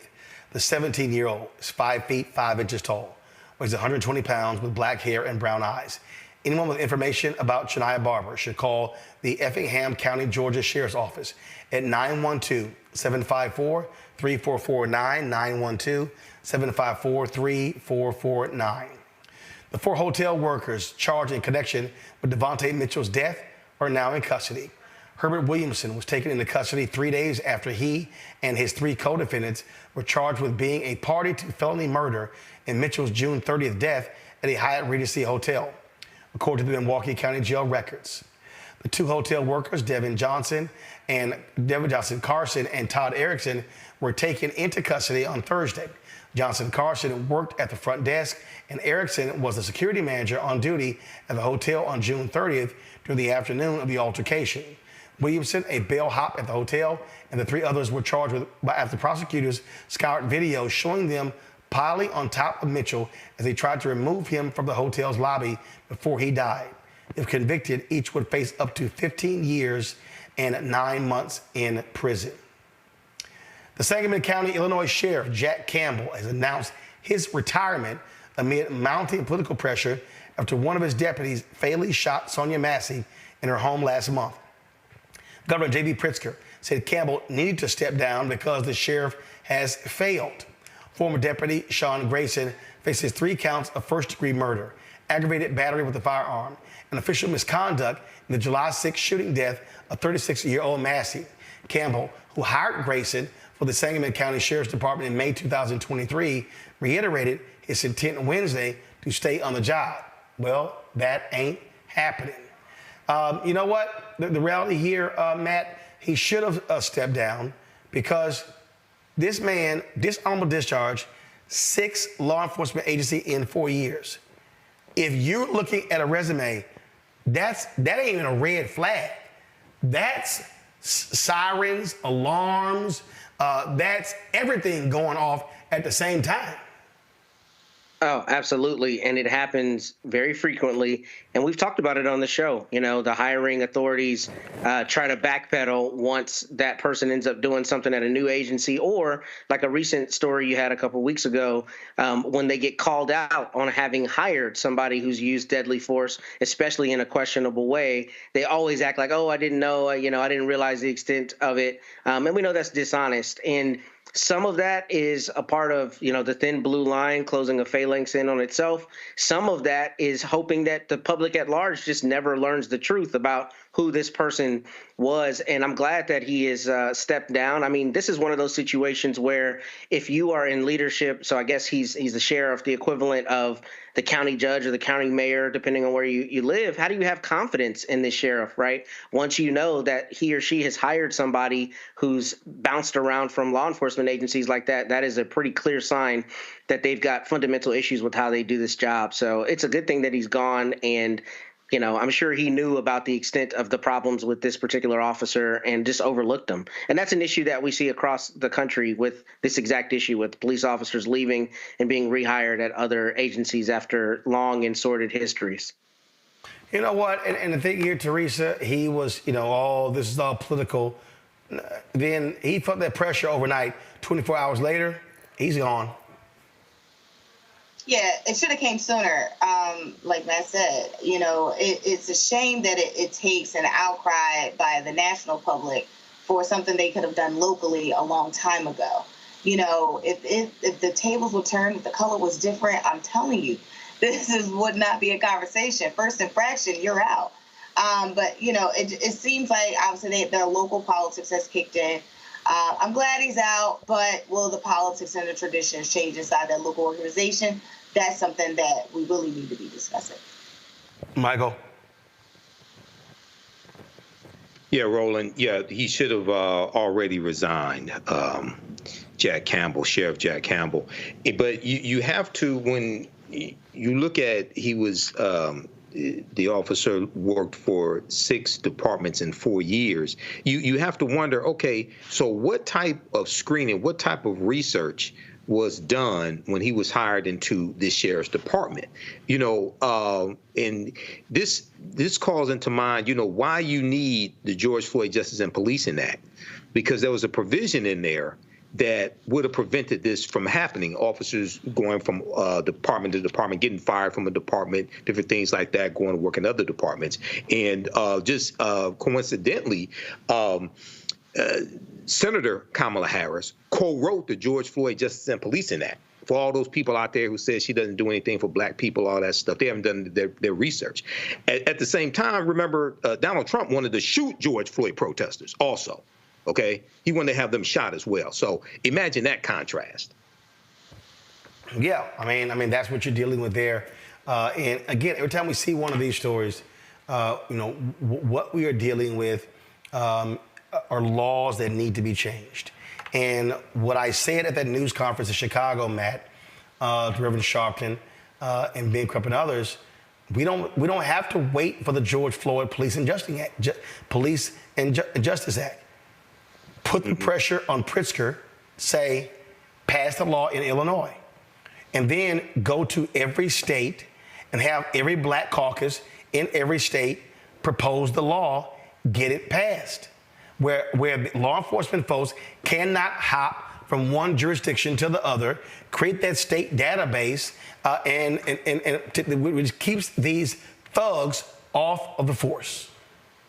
Absolutely. Or add to that some kind of public disclosure so the public is aware that this person had this issue somewhere else, the same way you would with a conviction, right? I mean, with convictions or anything else that's public information, the public is entitled to know that. And that's what makes this so insidious, is that these officers will do something bad, have an issue, harm somebody, and then move somewhere else. And the people whom they're now policing have no idea of their background, and therefore are not able to hold their local government accountable for hiring him or her. So it should come with a public disclosure, and I think that's a good idea. And that's really one of the issues that we have when we talk about qualified immunity, particularly, and issues related to policing, is that so much of the immediate way to change it is on the local level, but we often talk about it at the high level. And locally, these things need to be changed. I mean, right before I came on the show, I literally had a family in my office where their son was killed about 2 weeks ago under questionable circumstances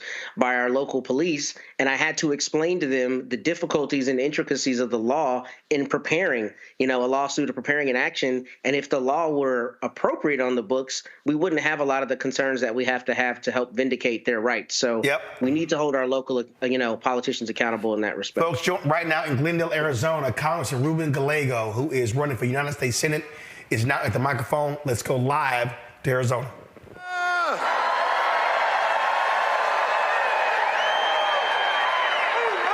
It is so good to be here with my fellow Arizonans.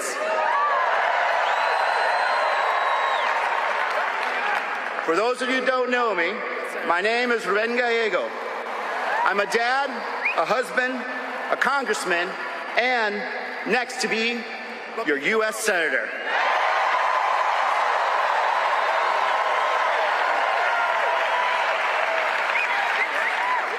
But before all that, I proudly serve in the United States Marine Corps. Hoorah!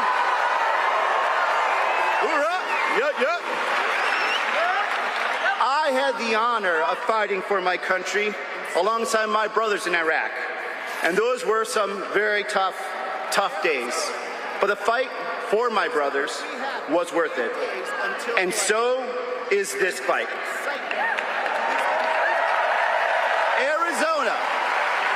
Arizona, we have 88 days until Election Day. And this excitement, this enthusiasm to fight for a better, a brighter Arizona together is what we need. Juntos y unidos, siempre.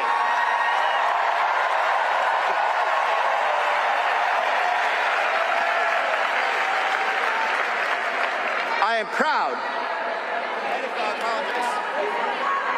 One second, we have a... Is everything okay? Medical, I apologize. Can we get some medical care over there, please? Are you okay?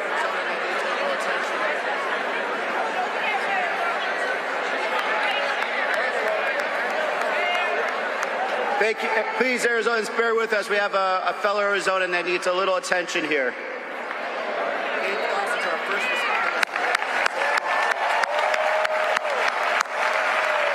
There we go.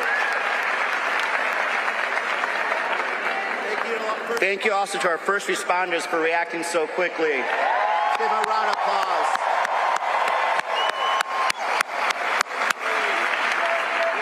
Thank you to first responders, law enforcement, everyone here for protecting us and taking care of ours. Thank you.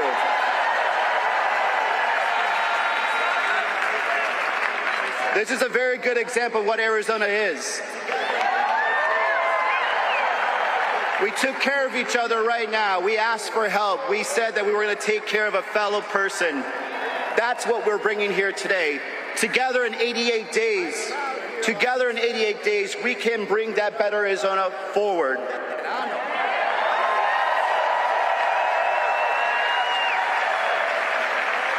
I am proud here also to stand together with another proud veteran, un veterano, Governor Walz.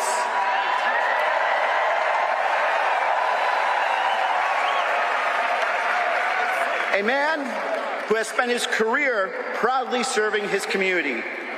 A teacher, I got to know a football coach, a soldier in the National Guard, a patriot. I got to know the governor in Congress. We both served on many committees, but I know one thing about him. He always put veterans first.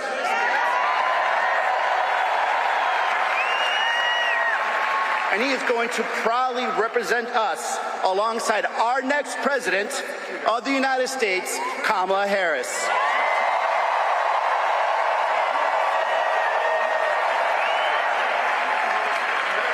As a prosecutor, as Attorney General, she took on drug cartels.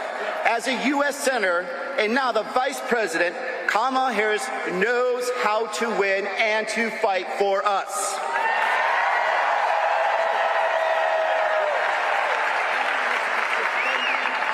Look, Arizona, we are at a crossroads. We need to be cutting costs for our families. We need to be protecting abortion rights, and we need to be defending our democracy. All that and more are at stake in this election. Since launching this campaign 19 months ago, yes, 19 months ago, I've been proud to crisscross this beautiful state of Arizona. I've spoken to Arizonans everywhere, the farmer in Yuma, the sheriff in Parker, the mom in Mesa, the teacher in Maryville, the student in the Navajo Nation, the abuelita in Nogales. And here's the one thing I discovered. We have so much in common.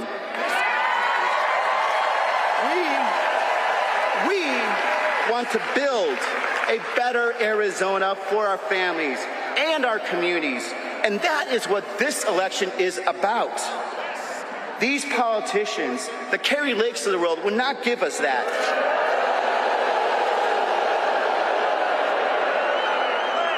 She and they will divide us. She'll ban abortion and not look back. She'll put Medicare on the chopping block. And she has been very clear that she will not do anything to have true solutions to the border. This is the same person that is still trying to declare herself governor 2 years after losing an election. Kari Lake is not looking out for you. She's looking out for herself. And what we need is someone to look out for you, to fight for you. And I am probably going to be that person.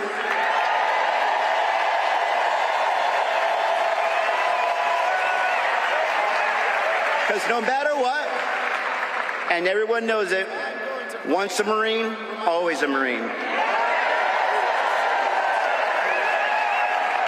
And I never back down from a fight. So I'm going to fight for my daughter Isla, who deserves the same rights that her grandma had growing up. Let's fight for her.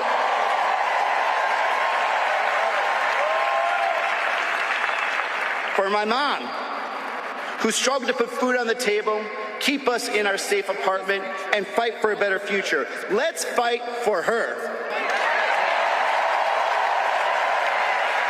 For my son Michael, who deserves the brightest future that I can give him, that this country can give him. Let's fight for him. In the Marines, they teach you a lot of things, but one of the most important things to teach you, if you fail to plan, you plan to fail. So here's what we're going to do in the next 88 days. Let's defeat Kari Lake.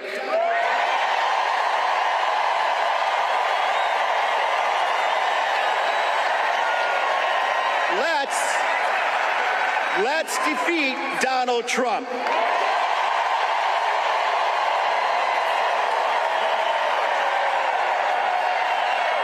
Let's fight for a better future for Arizona.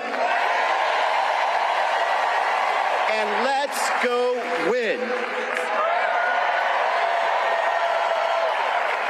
Let us show them who we are in Arizona. Show them that you don't dare to come and try to take our rights, our freedoms, and our future away.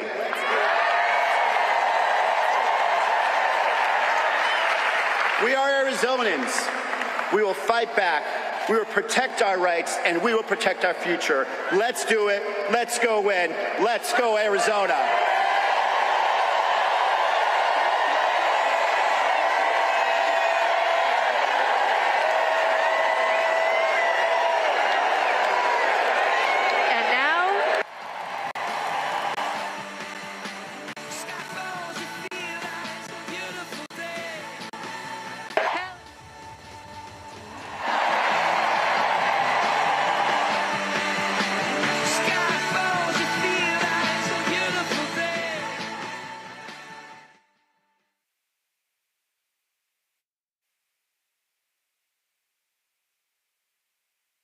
All right, folks, coming to the stage right now is Arizona Senator Mark Kelly and his wife, former Congresswoman Gabby Giffords. You might remember there was an assassination attempt at a grocery store in Arizona where she was almost killed, and she still is affected by that shooting. One of the reasons why both of them are huge gun control advocates. He, of course, is on the short list to be the vice presidential nominee. And so he's about to speak right now at the rally in Arizona. Let's go back there.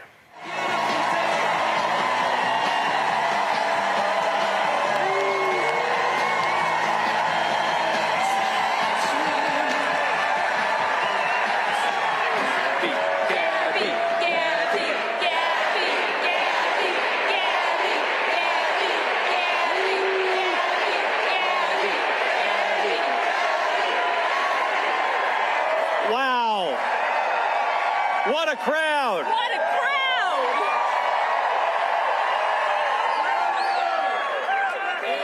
Thank you. Woo! Hello, Phoenix. Woo! It is so great to be home here in Arizona. Woo! And Gabby and I are so excited to be with all of you today. Woo! And to welcome our next president and vice president,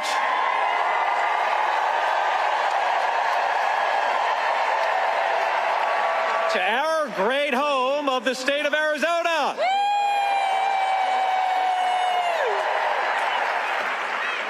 So, guess who won?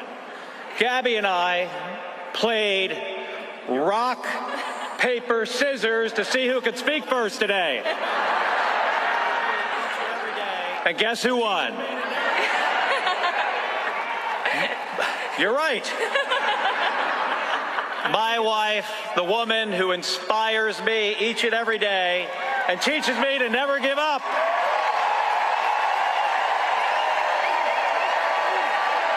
Gabby Giffords.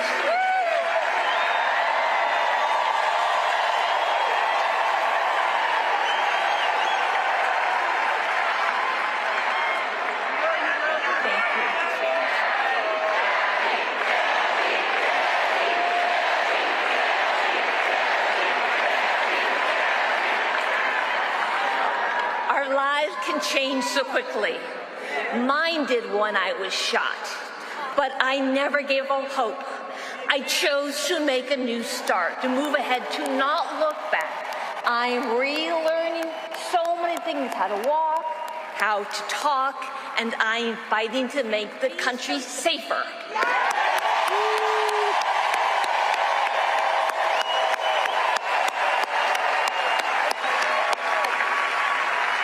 Can be so difficult. Losses hurt, setbacks are hard, but I tell myself, move ahead.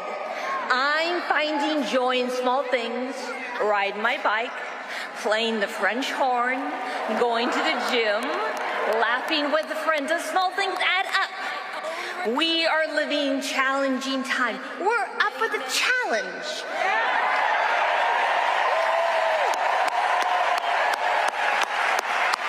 My own recovery has taken years. Many, many, many people helped me along the way, and I learned so much. I learned that people care for each other and work together. Progress is possible. A world is possible.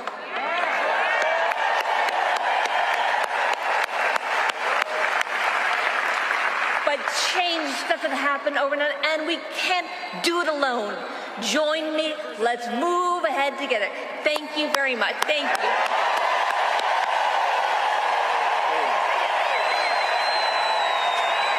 Gabby Giffords, everybody.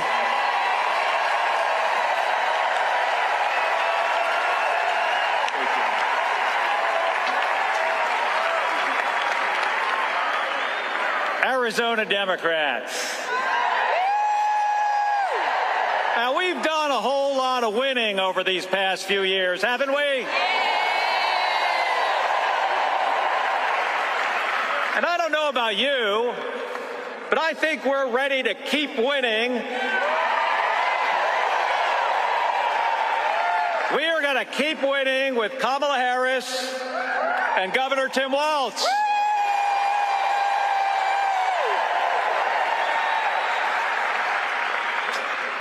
And we've got to, because there is so much at stake. Whether our kids grow up with the same rights and freedoms as the generations before them, whether our economy works for everyday people or is rigged for billionaires, and whether our alliances are strengthened or shredded.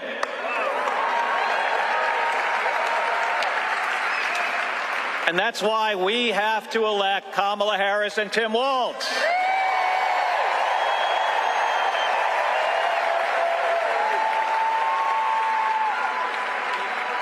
Kamala Harris has served as a prosecutor, an attorney general, a senator, and now as the Vice President of the United States of America.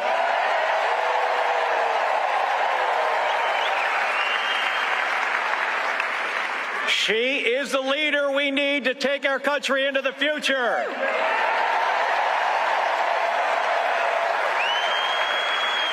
To lower the cost of childcare, to restore reproductive rights,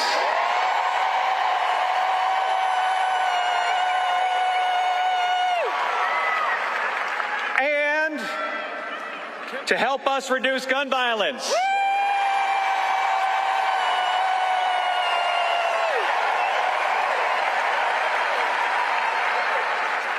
And Tim Walz has served as a coach, as a teacher, as the governor of the state of Minnesota, and in the U.S. House.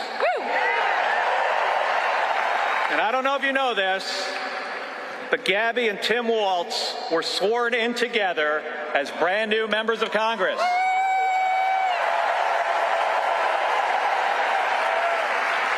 Right? Yes. Right. He served honorably in uniform for decades.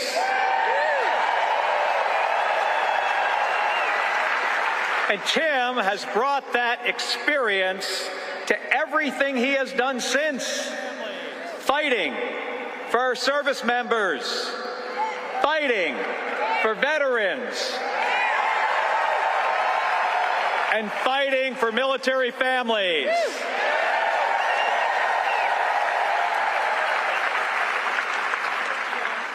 Now, that's not something I expect that Donald Trump would understand.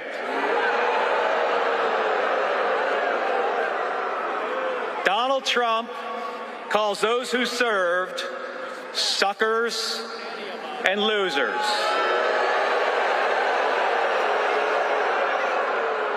And he has zero respect for any of us who have worn the uniform. Folks, here in Arizona, we don't attack people for their service to our country. What do? thank them.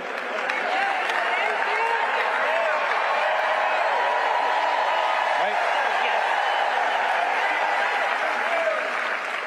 So, how do we help Vice President Harris and Governor Walz win this election?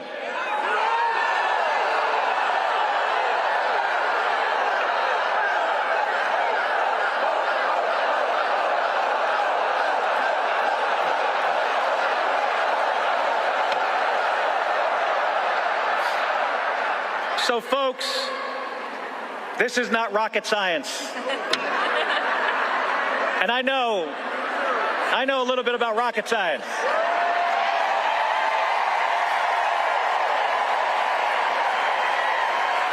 That ain't this. What this is about is who works harder. That's it. It is as simple as that. And here's the thing. I've flown in space 4 times.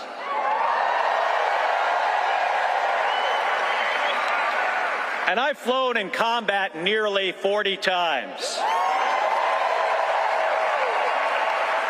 But folks, not once did I do any of that by myself. It takes a team of people working together to accomplish a mission. It's always been that way. Now, I may be a Navy guy.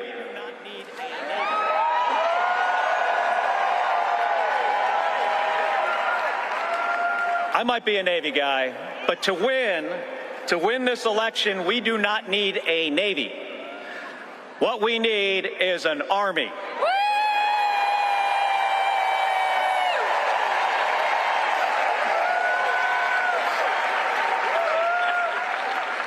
Now, here's the good news. Our future vice president, he's an Army guy.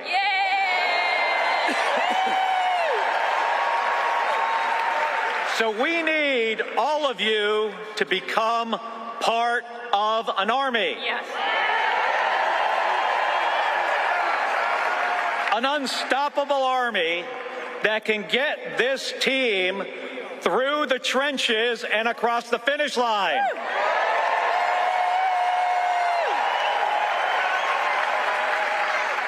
And Gabby and I, we are ready to join this army.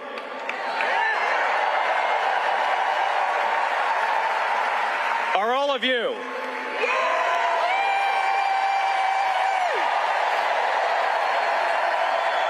All right, so let's get this done, Arizona. Thank you. Thank you very much. Thank you, everybody.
celebration tonight. Celebrate.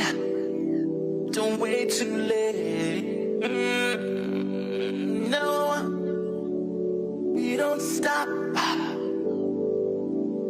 You can't stop. We're gonna celebrate one more time. One more time. One more time. A celebration. You know we're gonna do it right tonight. Hey, just feel it. Music's got me feeling the need. Yeah. Come on. All right. One more time.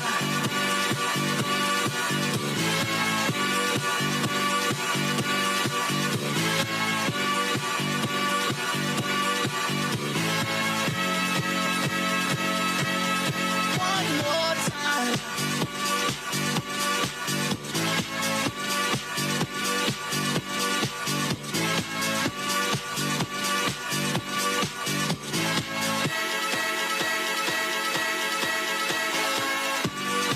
One more time. We're gonna celebrate.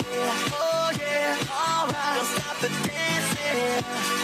One more time. We're gonna celebrate. Oh yeah, alright. Don't stop the dancing. One more time. We're gonna celebrate. Oh yeah, alright. Don't stop the dancing. One more time. We're gonna celebrate. Oh yeah. One more time.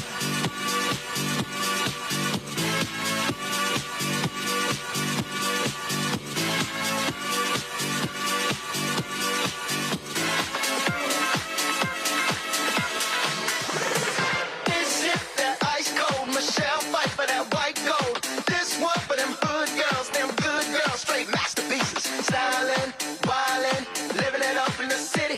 Got Chuck's on with Saint Laurent. Gotta kiss myself, I'm so pretty. I'm too hot. Call the police and the fireman. I'm too hot. Make a dragon wanna retire, man. I'm too hot. Say my name, you know who I am. I'm too hot. And my band brought that money. Break it down. Girls hit you, hallelujah. Girls hit you, hallelujah. Girls hit you, hallelujah. 'Cause Uptown Funk gon' give it to you. 'Cause Uptown Funk gon' give it to you. 'Cause Uptown Funk gon' give it to you. Saturday night and we in the spot. Don't believe me, just watch. Come on. Come on, y'all.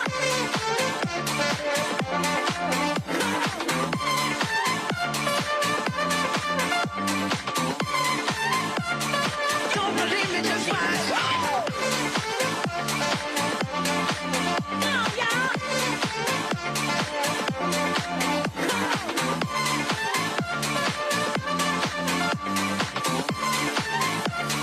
Don't believe me, just watch. Say what? Arizona, how y'all feeling? Say what? I'm too hot. Call the police and the fireman. I'm too hot. Make a dragon wanna retire, man. I'm too hot. Say my name, you know who I am. I'm too hot. And my band bought that money. Break it down. Girls hit you, hallelujah. Girls hit you, hallelujah. Girls hit you, hallelujah. 'Cause Uptown Funk gon' give it to you. 'Cause Uptown Funk gon' give it to you. 'Cause Uptown Funk gon' give it to you. Saturday night and we in the spot. Don't believe me, just watch. Come on. Come on, y'all.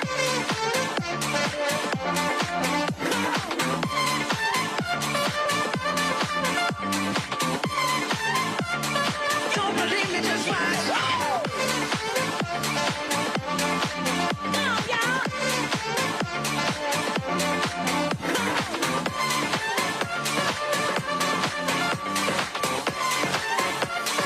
Don't believe me, just watch.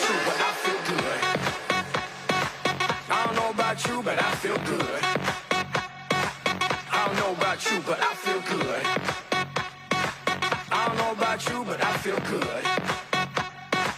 I don't know about you, but I feel good. I'm 2 + 2, I'm for sure. You down, I'm down, baby, let's go. You stop, you drop, baby, then roll. You twerk, you pop, booty so swole. I'd hate me too if I were you. And when it comes to billions, I'll take two. It's only one life, you don't get two. So live life, don't let it live you. I got a pocket full of $100 bills. Put on a jacket, cause these diamonds give you chills. 2 shots are running, 2 out, I'm stunning tonight. Tonight, yeah. Look in the mirror, I'm like, who the hell is he? So many whips and cribs, I'm losing track of keys. Ooh, up to something, ooh, yeah, I love it, alright. Yeah, yeah, I'm drinking out the bottle. Get loose, hanging with supermodels. Get loose, feel like I hit the lotto. I don't know about you, but I feel good. I don't know about you, but I feel good. I don't know about you, but I feel good. I don't know about you, but I feel good. I don't know about you, but I feel good. I just see you don't fall from the tree. Cause I've been looking at you so long now, I only see me. I wanna throw the apple into the sky. Feels like you never understand me, so I just wanna drive to the airport, the airport, the airport, the airport. I guess the apple could turn yellow or green. I know there's lots of different nuances to you and to me. I wanna grow the apple, keep all the seeds, but I can't help it, get so angry you don't listen or leave. To the airport, the airport, the airport, the airport, the airport, the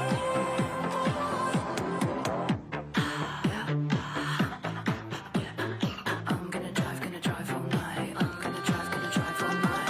I think the apple's rotten right to the core. From all the things built down from all the apples coming before.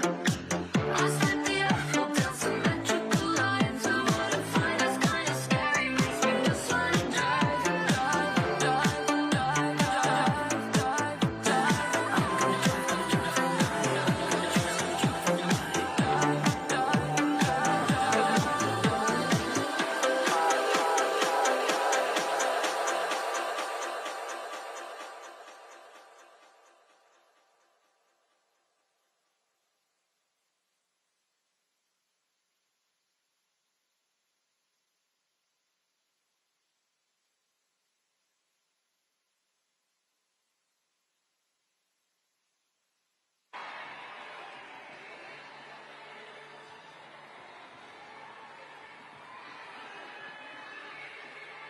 Clear your throat, David.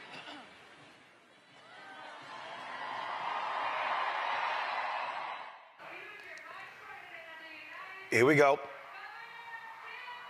Vice President of the United States, Governor Tim Walz.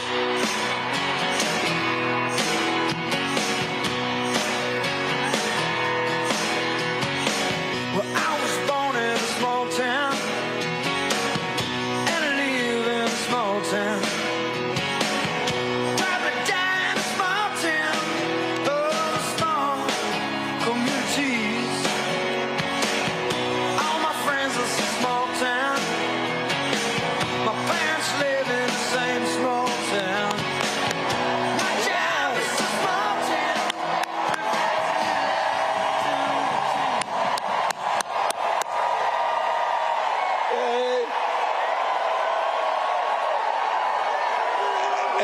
Hello, Arizona. Wow. Hey.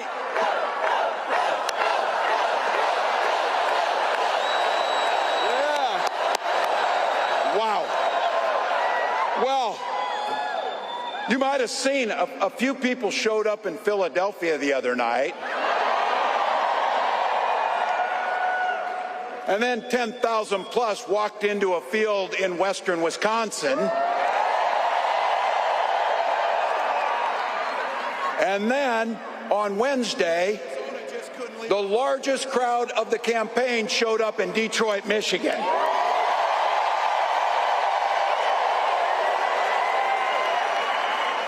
But Arizona just couldn't leave it alone, could you?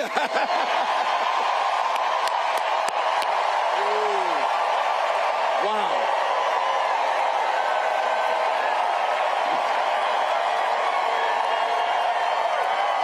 You know, it's not as if anybody cares about crowd sizes or anything. So. Wow. Let me begin by giving a few thanks to some people here and a few dear folks to us. First of all, I want to thank Arizona for sharing Senator Mark Kelly and Gabby Giffords with the rest of the country.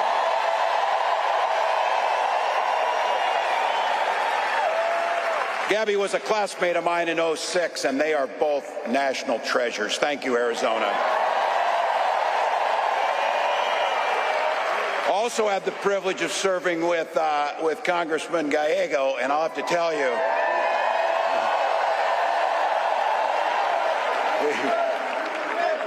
he was an amazing colleague, and I have to tell you, he's going to be an amazing senator. But we get a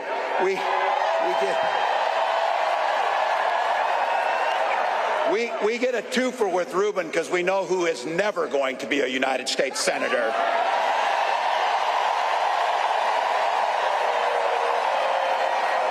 To all the local elected officials, thank you, but the most important thank you to each and every one of you.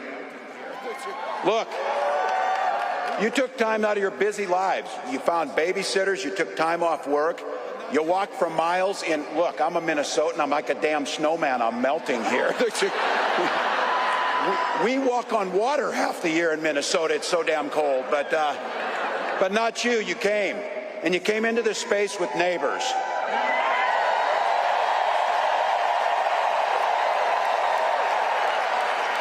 And you came here for one beautiful, simple reason. You love this democracy.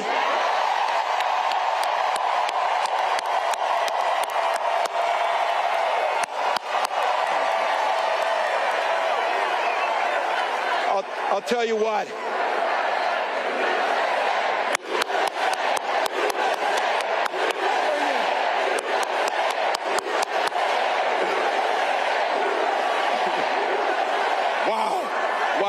Wow. Well, I couldn't be prouder to stand with you, and I couldn't be prouder to be on this ticket.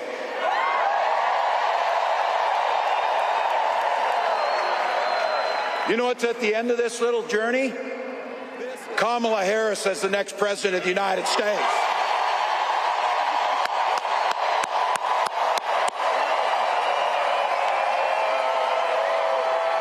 This is a leader who wakes up every day on the side of the American people. She will take on the predators. She will take on the fraudsters. She will take on the transnational gangs, and she will stand up to the corporate interests and put middle America first.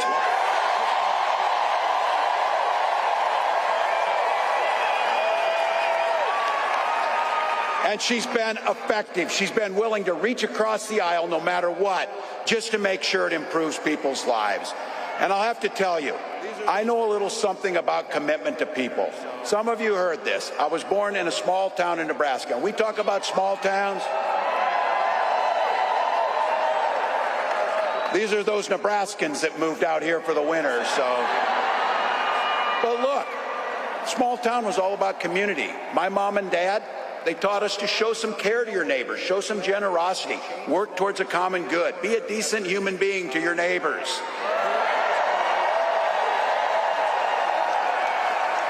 My dad, and some of you know him in here, you had him, a chain-smoking Korean War era veteran, cared about his community, but 2 days after I turned 17, he took me down to join the Army National Guard. I'm proud of that service. And for 24 years, I proudly wore that uniform.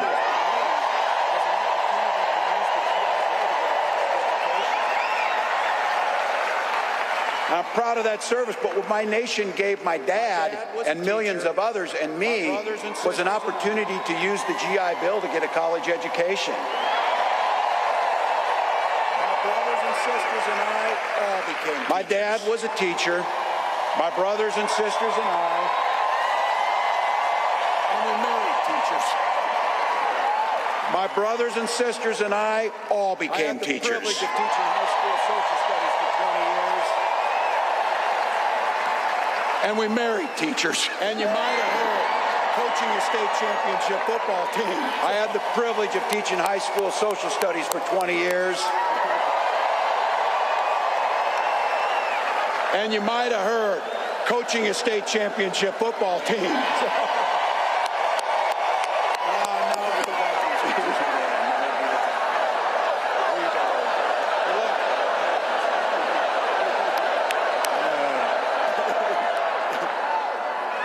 Now if the Vikings could just win, then it would be Weber. And look, my students.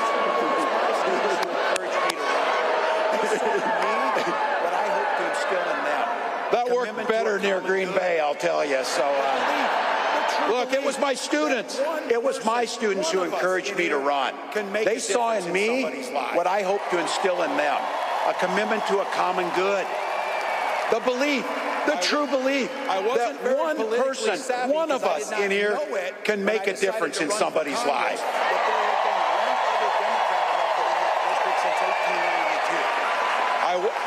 I wasn't very politically savvy because I did not know it when I decided to run for Congress that there had been one other Democrat elected in that district since 1892.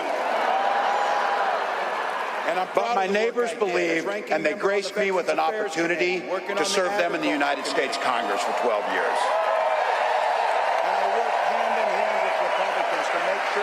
And I'm proud of the work I did as ranking member on the Veterans Affairs Committee, working on the Agriculture Committee. And I worked hand in hand with Republicans to make sure that we were crafting legislation that improved the lives of veterans and people all across this country. I learned how to compromise without compromising my values. All of those experiences to the challenges facing the state of Minnesota. And as governor of the great state of Minnesota, I brought all of those experiences. I brought all of those experiences to the challenges facing the state of Minnesota. This idea about a common good, this idea about something bigger than ourselves, this idea of kindness, generosity, and compassion, that this building, which I have been told, by the way, might be the largest political gathering in the history of Arizona. I think it's safe to say Donald Trump sees the world a little differently than we do.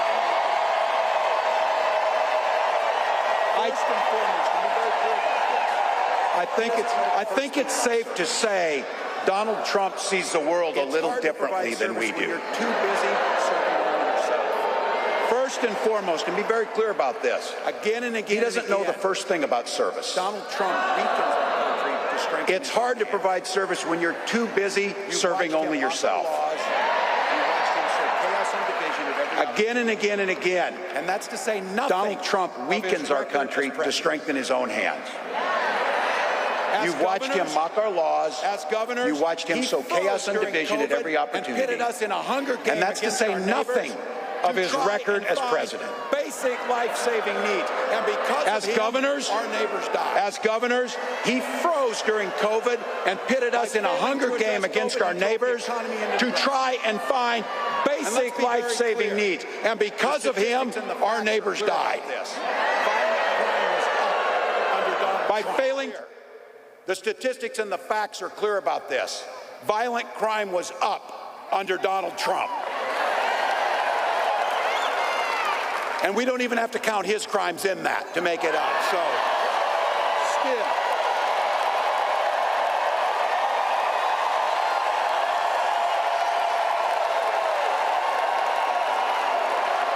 Look, better yet, beat the hell out of him at the ballot box. Beat the hell out of him at the ballot box. Look, you and I, especially the gray hairs in the crowd, we know our relatives. Republicans used to be the people talking about freedom. Not this group. When they talk about freedom, it means that the government should be free to invade your exam room with your doctor. Look, in Minnesota, we respect our neighbors and the personal choices they make. We may We maybe wouldn't make the same choices, but we respect them. And I know in Minnesota and in Arizona and places across this country, you know what makes society work best? Is when you learn a golden rule. Mind your own damn business. Mind your own damn business. We don't need it.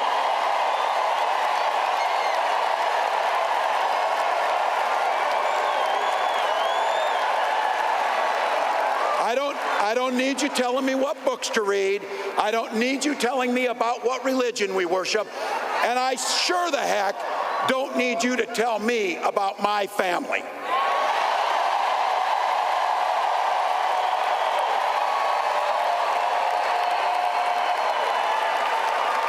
Look, this one's personal for me. This one's personal for me about IVF and reproductive care. When my wife and I, my wife of 30 years, because yes, we share family values, we just make our own damn choices about our family.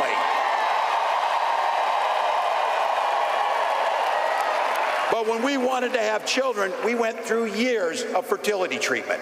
And I remember it was like it was yesterday, just waiting for good news. And then the phone would ring and you would be tensed up, and then you would hear that the treatments had failed. It would blot out the sun that you just wanted something so beautiful and so simple to have a child.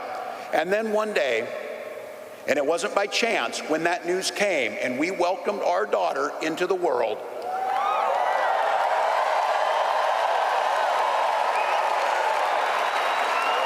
we named her Hope. We named her Hope.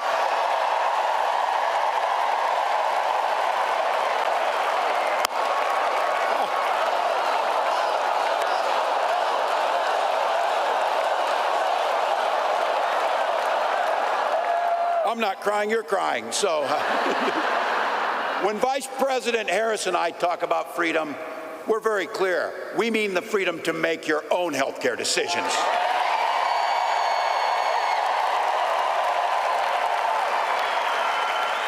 And for all of our children to be free to go to school without worrying they'll be shot dead in their classroom.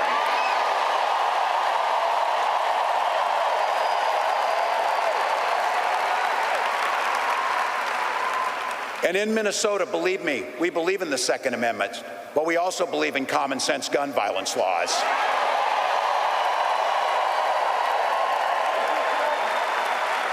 I remind my colleagues when I was in Congress, Ruben could tell this story, for 3 years in a row I was the top gun in the congressional trap shoot, so we can shoot better than them too, just by the way.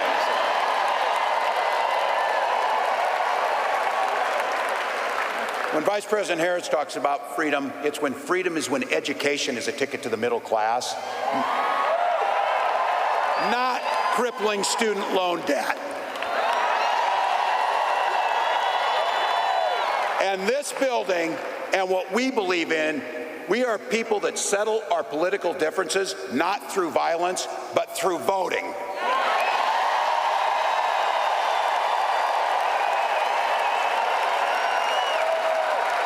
It's a simple.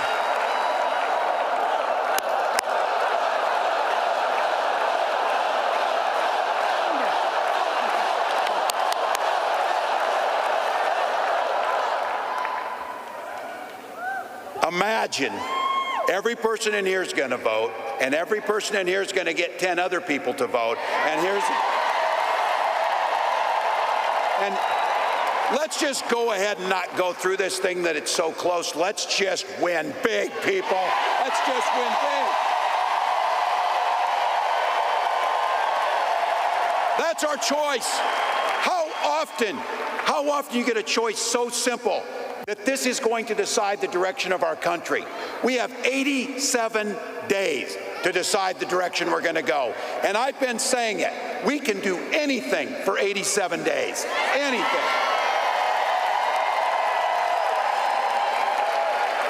And my mantra is, and look, you can see it on me over the last 5 days, we'll sleep when we're dead.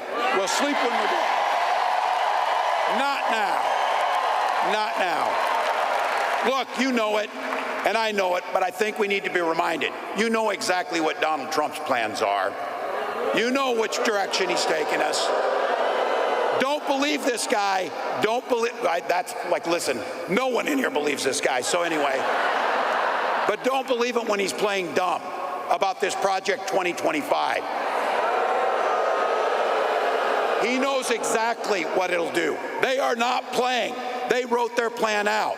But just like they're getting arrogant about it, they're saying the quiet stuff out loud. It'll take our freedoms. It'll rig the economy for the super rich. It'll underfund veterans. And you know that if he goes back again, he's not only going to let go where he left off, it is going to be much, much, much worse.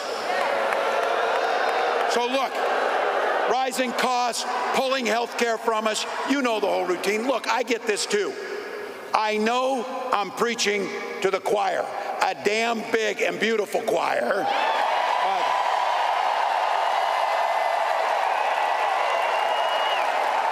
But practice is over, people. The choir needs to sing. The choir needs to sing.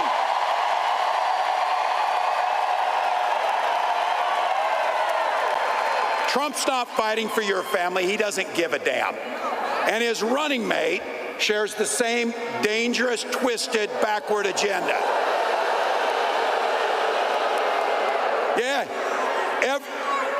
every kid in my class of 25 studied at Yale, had their career funded by Silicon Valley billionaires, and then writes a book trashing the very people who raised you. I've said it, it wasn't a name, it was an observation. These guys come up with the weirdest damn ideas that you will ever imagine. You know it's true. But here's the good news. We know the stakes. We know who they are. When they told us, we believed them. We know what's coming. But here's the big thing about it is, that's a reality that's not going to happen because the people in this building and millions across the country. This is a campaign about the future. We know what's there. We know it can come. We're not people who are afraid of the future. We shape the future. Kamala Harris believes in the freedom to make your own choices. She believes in the opportunity for every single person to enter the middle class. And she believes something so beautiful. She believes in the promise of America. The promise of America. So I want to say thank you, Madam Vice President, for the trust you've placed in me. And I want to say something else, that this incredible leader, this incredible woman has brought to this fight. She has brought back compassion and decency and humor and joy to our politics.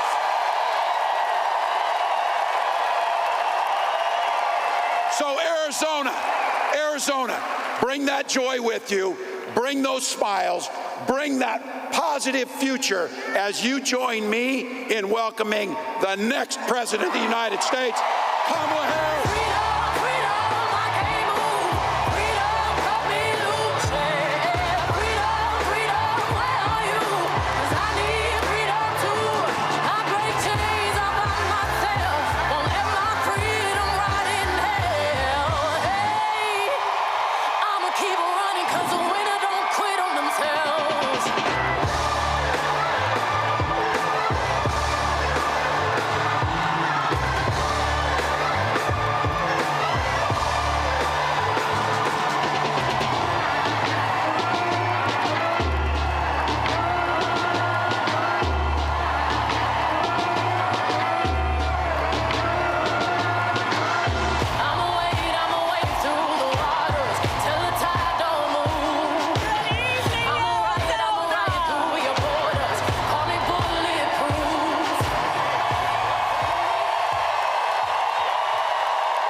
to be back in Arizona. Good evening, everyone. Oh my goodness, thank you all so very much. Oh, it is good to be back. Let me just say, let me just start by thanking everyone who is here. Thank you all so very much. All of you. We're going to do this. We're going to do this. We are going to do this.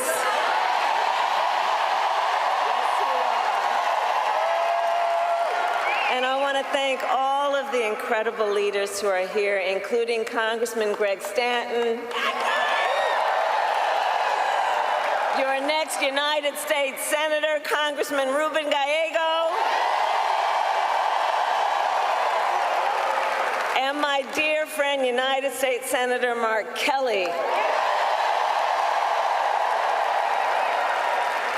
And let me just say, as Arizona knows, Mark is an extraordinary leader who has dedicated his life to the service of our nation as a fighter pilot, as an astronaut, and as a member of the United States Congress. And he has given so much to our country. He always fights for the people of Arizona.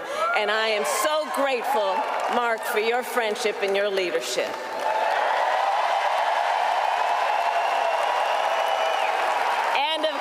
The phenomenal Congresswoman Gabby Giffords.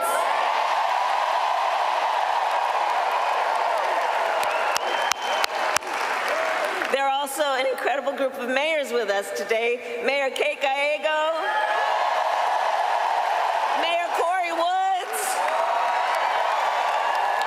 and Arizona co-chair of Republicans for Harris, Mayor John Giles.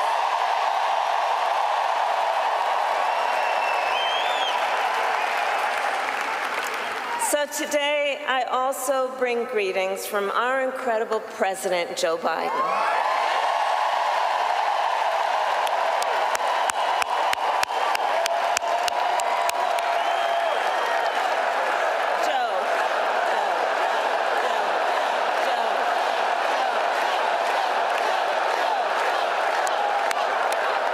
And I know we are all deeply grateful for his lifetime of service to our nation, and we thank Joe Biden each and every day for all he is and all he has done and all he has yet to do. Let us thank him always.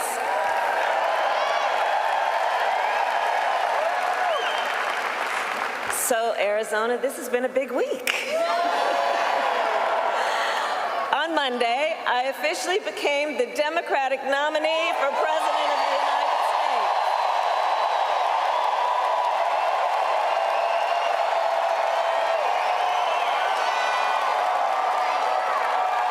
And on Tuesday, I announced my running mate in this campaign, Governor Tim Walz.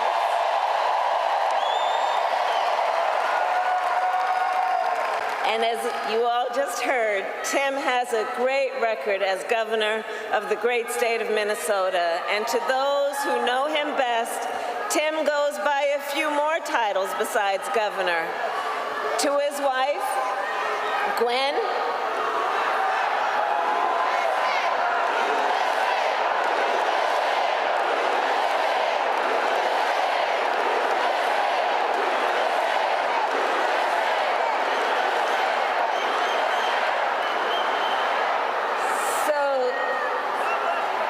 thank you. So Tim, we know him by governor, but you'll soon get to know his wife, Gwen, to whom, you know what?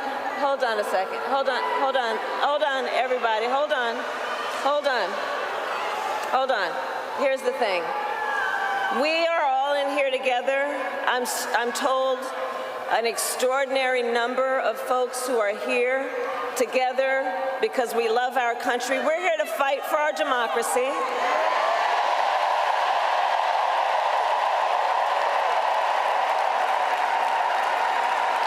Which includes respecting the voices that I think that we are hearing from. And let me just say this on topic of what I think I'm hearing over there. Let me just speak to that for a moment, and then I'm going to get back to the business at hand.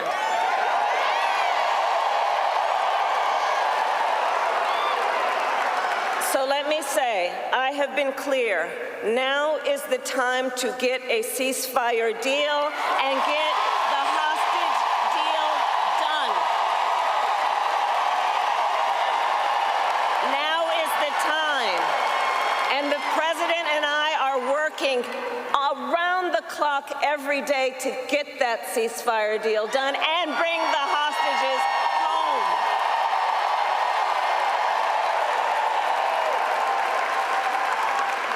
So I respect your voices, but we are here to now talk about this race in 2024.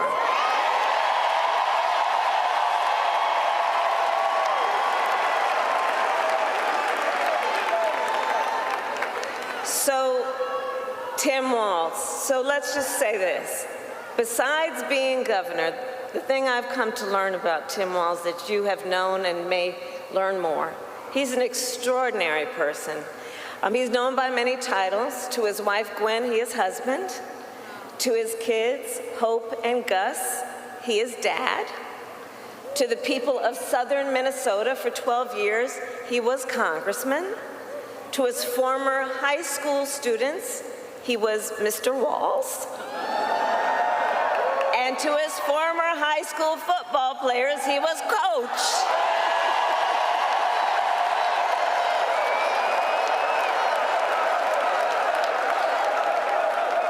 And in 88 days, the nation will know Coach Walz by a new title.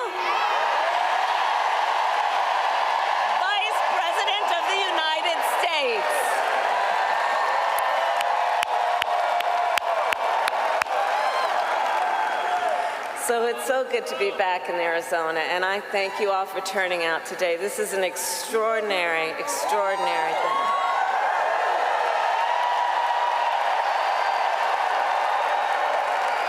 And Arizona, I'll also say this, as exciting as this is, we cannot lose sight of a really important fact.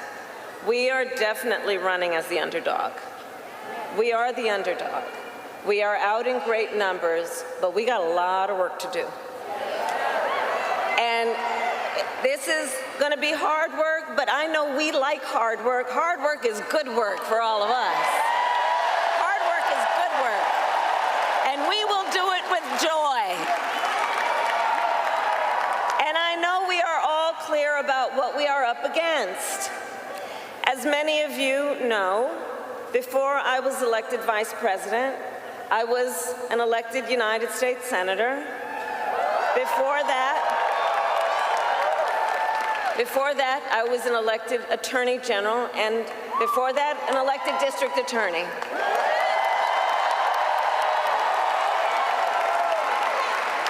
And before that, I was a courtroom prosecutor. So I took on, in these roles, perpetrators of all kinds.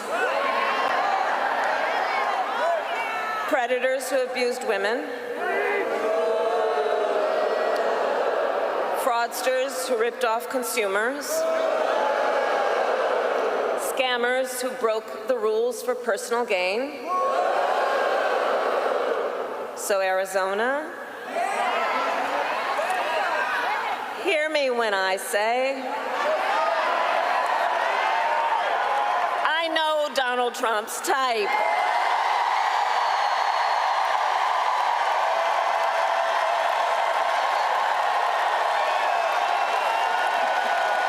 I do. In fact, I've been dealing with people like him my entire career. For example, as Attorney General of California, I took on one of our country's largest for-profit colleges that scammed students. Well, Donald Trump ran a for-profit college that scammed students. As a prosecutor, I specialized in cases of sexual abuse. Well, Donald Trump was found liable for committing sexual abuse. As Attorney General, I held Wall Street banks accountable for fraud. Well, Donald Trump was just found guilty of fraud, 34 counts.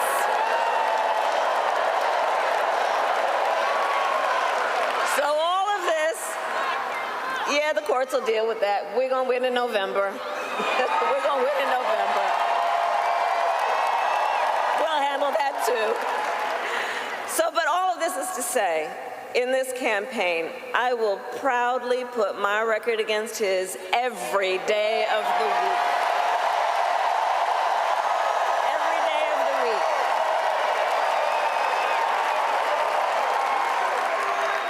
But make no mistake, that being said, our campaign is not just about us versus Donald Trump.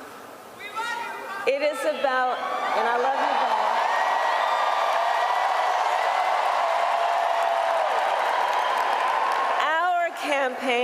our campaign is about two different visions for our nation. One, ours, focused on the future. The other, focused on the past. And Arizona, we fight for the future.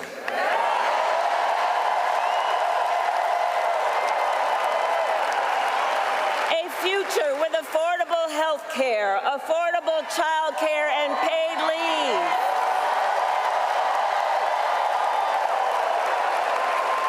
A future where we build a broad-based economy where every American has an opportunity to own a home, to start a business, to build wealth.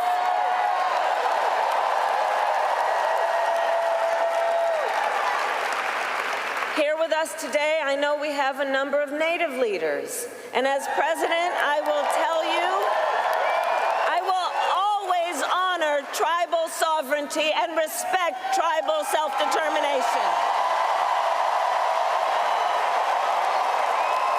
And fight for a future where every Native person can realize their aspirations and every Native community is a place of opportunity.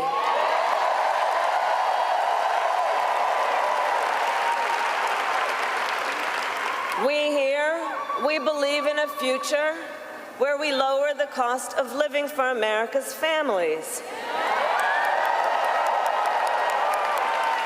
so that they have the chance not just to get by, but to get ahead. Because look, while our economy is doing well by many measures, prices for everyday things like groceries are still too high. You know it and I know it. When I was Attorney General, I went after price-fixing schemes. And when I am president, I will continue that work to bring down prices. I will take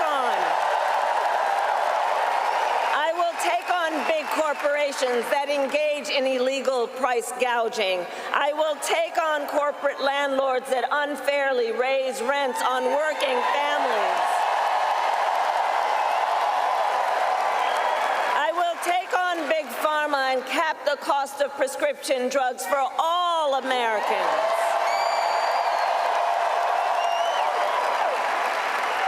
And all of this is to say, unlike Donald Trump, I will always put the middle class and working families first.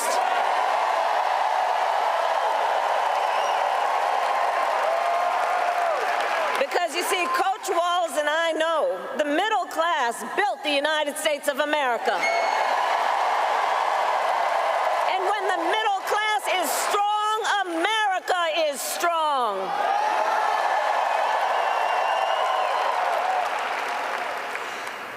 And while we work to move our nation forward, look, Donald Trump, be very clear, intends to move us backward. Just look, and we're not going back.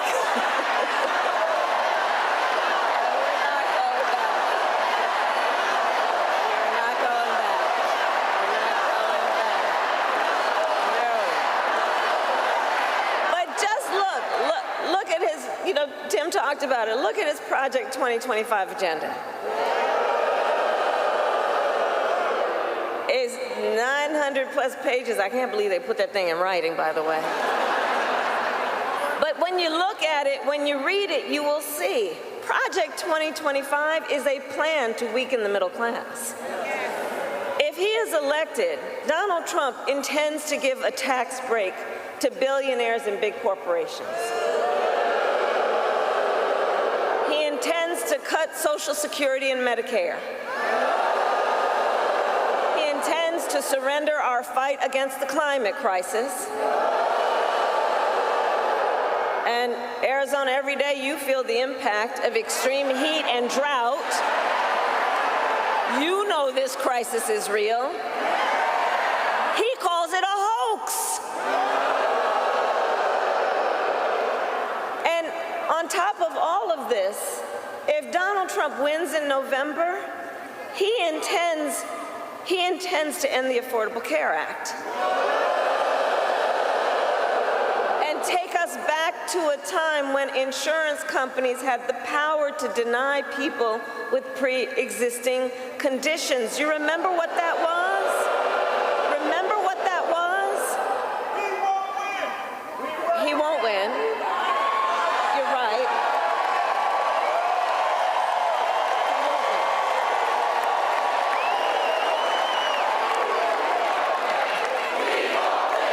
We will win.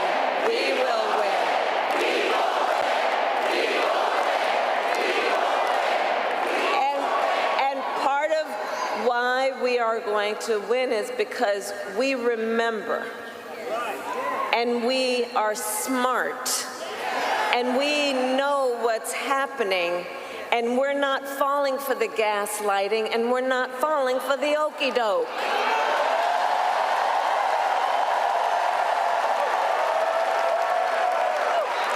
That's why.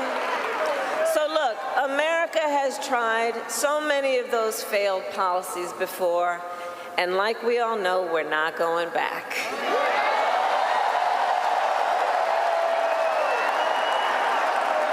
We will move forward and take on the biggest issues facing our nation. For example, the issue of immigration. So I was Attorney General of a border state. I went after the transnational gangs, the drug cartels, and human traffickers. I prosecuted them in case after case, and I won. So I know what I'm talking about. We know our immigration system is broken, and we know what it takes to fix it. Comprehensive reform that includes strong border security and an earned pathway to citizenship.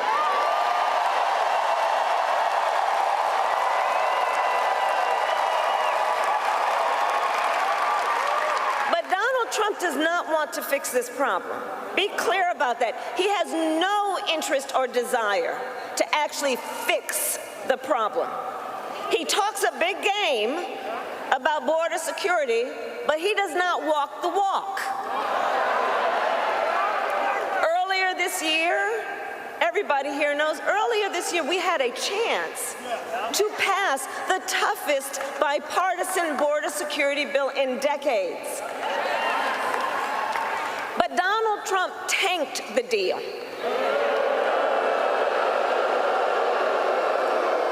Because he thought by doing that it would help him win an election. But when I am president, I will sign the bill.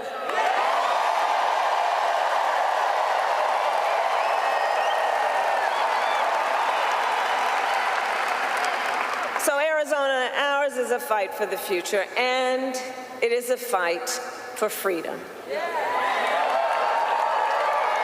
Across our nation, we are witnessing a full-on assault against hard-fought, hard-won freedoms and rights.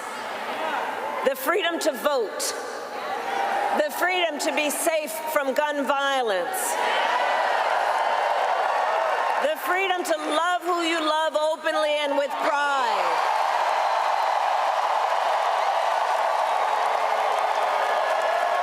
And the freedom of a woman to make decisions about her own body and not have her government telling her what to do.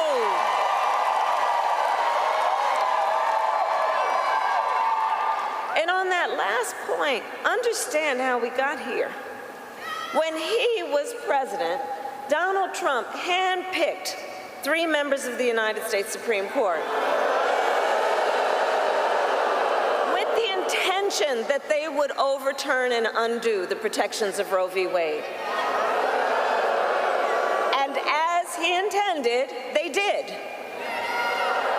And now, in over 20 states in our nation, there is a Trump abortion ban. Many, like Arizona, with no exceptions even for rape or incest. And just yesterday, in a press conference, we got a fresh reminder of what Donald Trump's Project 2025 agenda would do. It would ban medication abortion in every state. But we are not going to let that happen, because we trust women.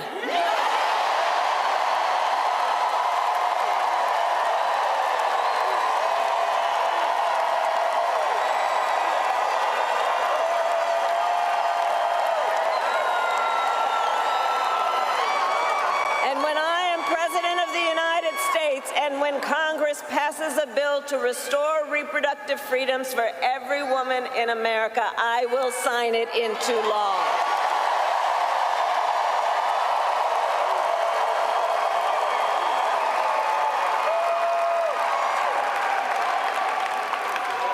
So listen, here's the thing that we all know. Here's the thing we all know. Generations of Americans before us led the fight for freedom. Now, the baton is in our hands. Each and every one of us. So we who believe in the sacred freedom to vote will finally pass the John Lewis Voting Rights Act and the Freedom to Vote Act. And we who believe in the freedom to live safe from gun violence will finally pass an assault weapons ban, universal background checks, and red flag laws. So much is on the line in this election. And understand, this is not 2016, and this is not 2020. You know, this time around, the stakes are even higher. And that's because last month, the United States Supreme Court basically just told the former president, who has been convicted of fraud, that going forward, he will be effectively immune no matter what he does in the White House. But think about what that means. Think about what that means in this election. Think about what that means. He's been effectively told he will be immune if he's back in the White House. Think about what that means when you remember Donald Trump has openly vowed if reelected, he will be a dictator on day one. That he will weaponize the Department of Justice against his political enemies. Remember that he even called for the, quote, termination of the Constitution of the United States. Understand what this means. And let us be very clear. Someone who suggests we should terminate the Constitution of the United States should never again stand behind the seal of the United States President. Never again. Never again.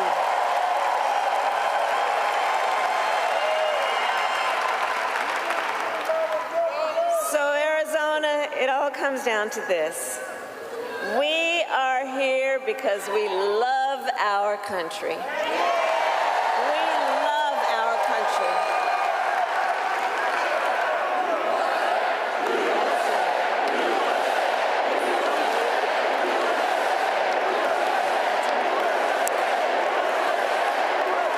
We love our country, and I do believe it is the highest form of patriotism to fight for the ideals of our country. That's how we preserve the promise of America. And after all, the promise of America is what makes it possible for Governor Walz and me to be on the same stage together. Because think, two middle-class kids, one a daughter of Oakland, California,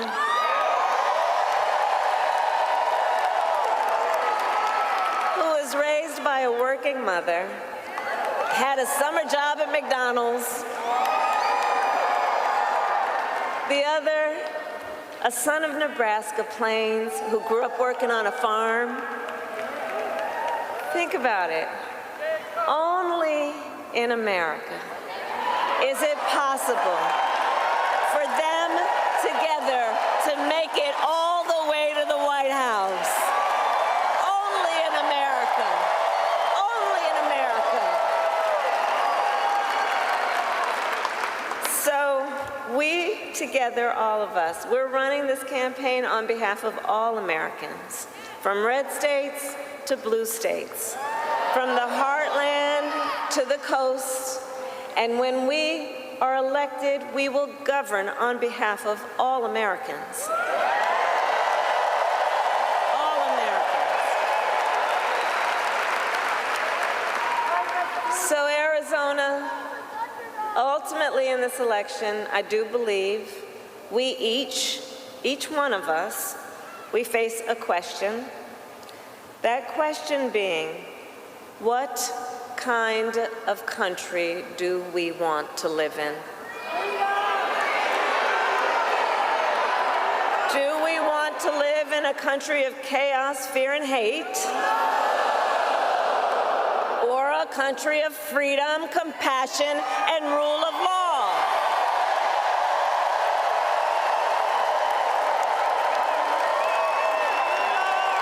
And the beauty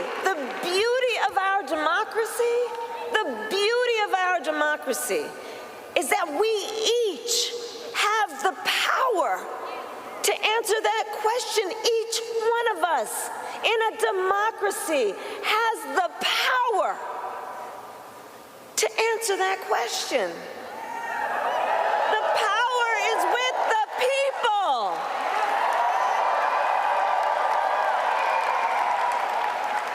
And in the next, then 88 days, we need you to use your power. We need you to knock on some doors. We need you to register folks to vote.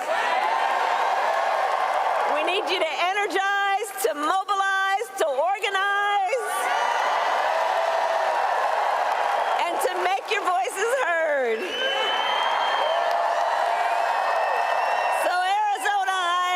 Are you ready to make your voices heard? Do we believe in freedom? Do we believe in opportunity? Do we believe in the promise of America? And are we ready to fight for it? And when we fight, we win. God bless you and God bless the United States of America.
Aaron Gilchrist is on the ground in Phoenix.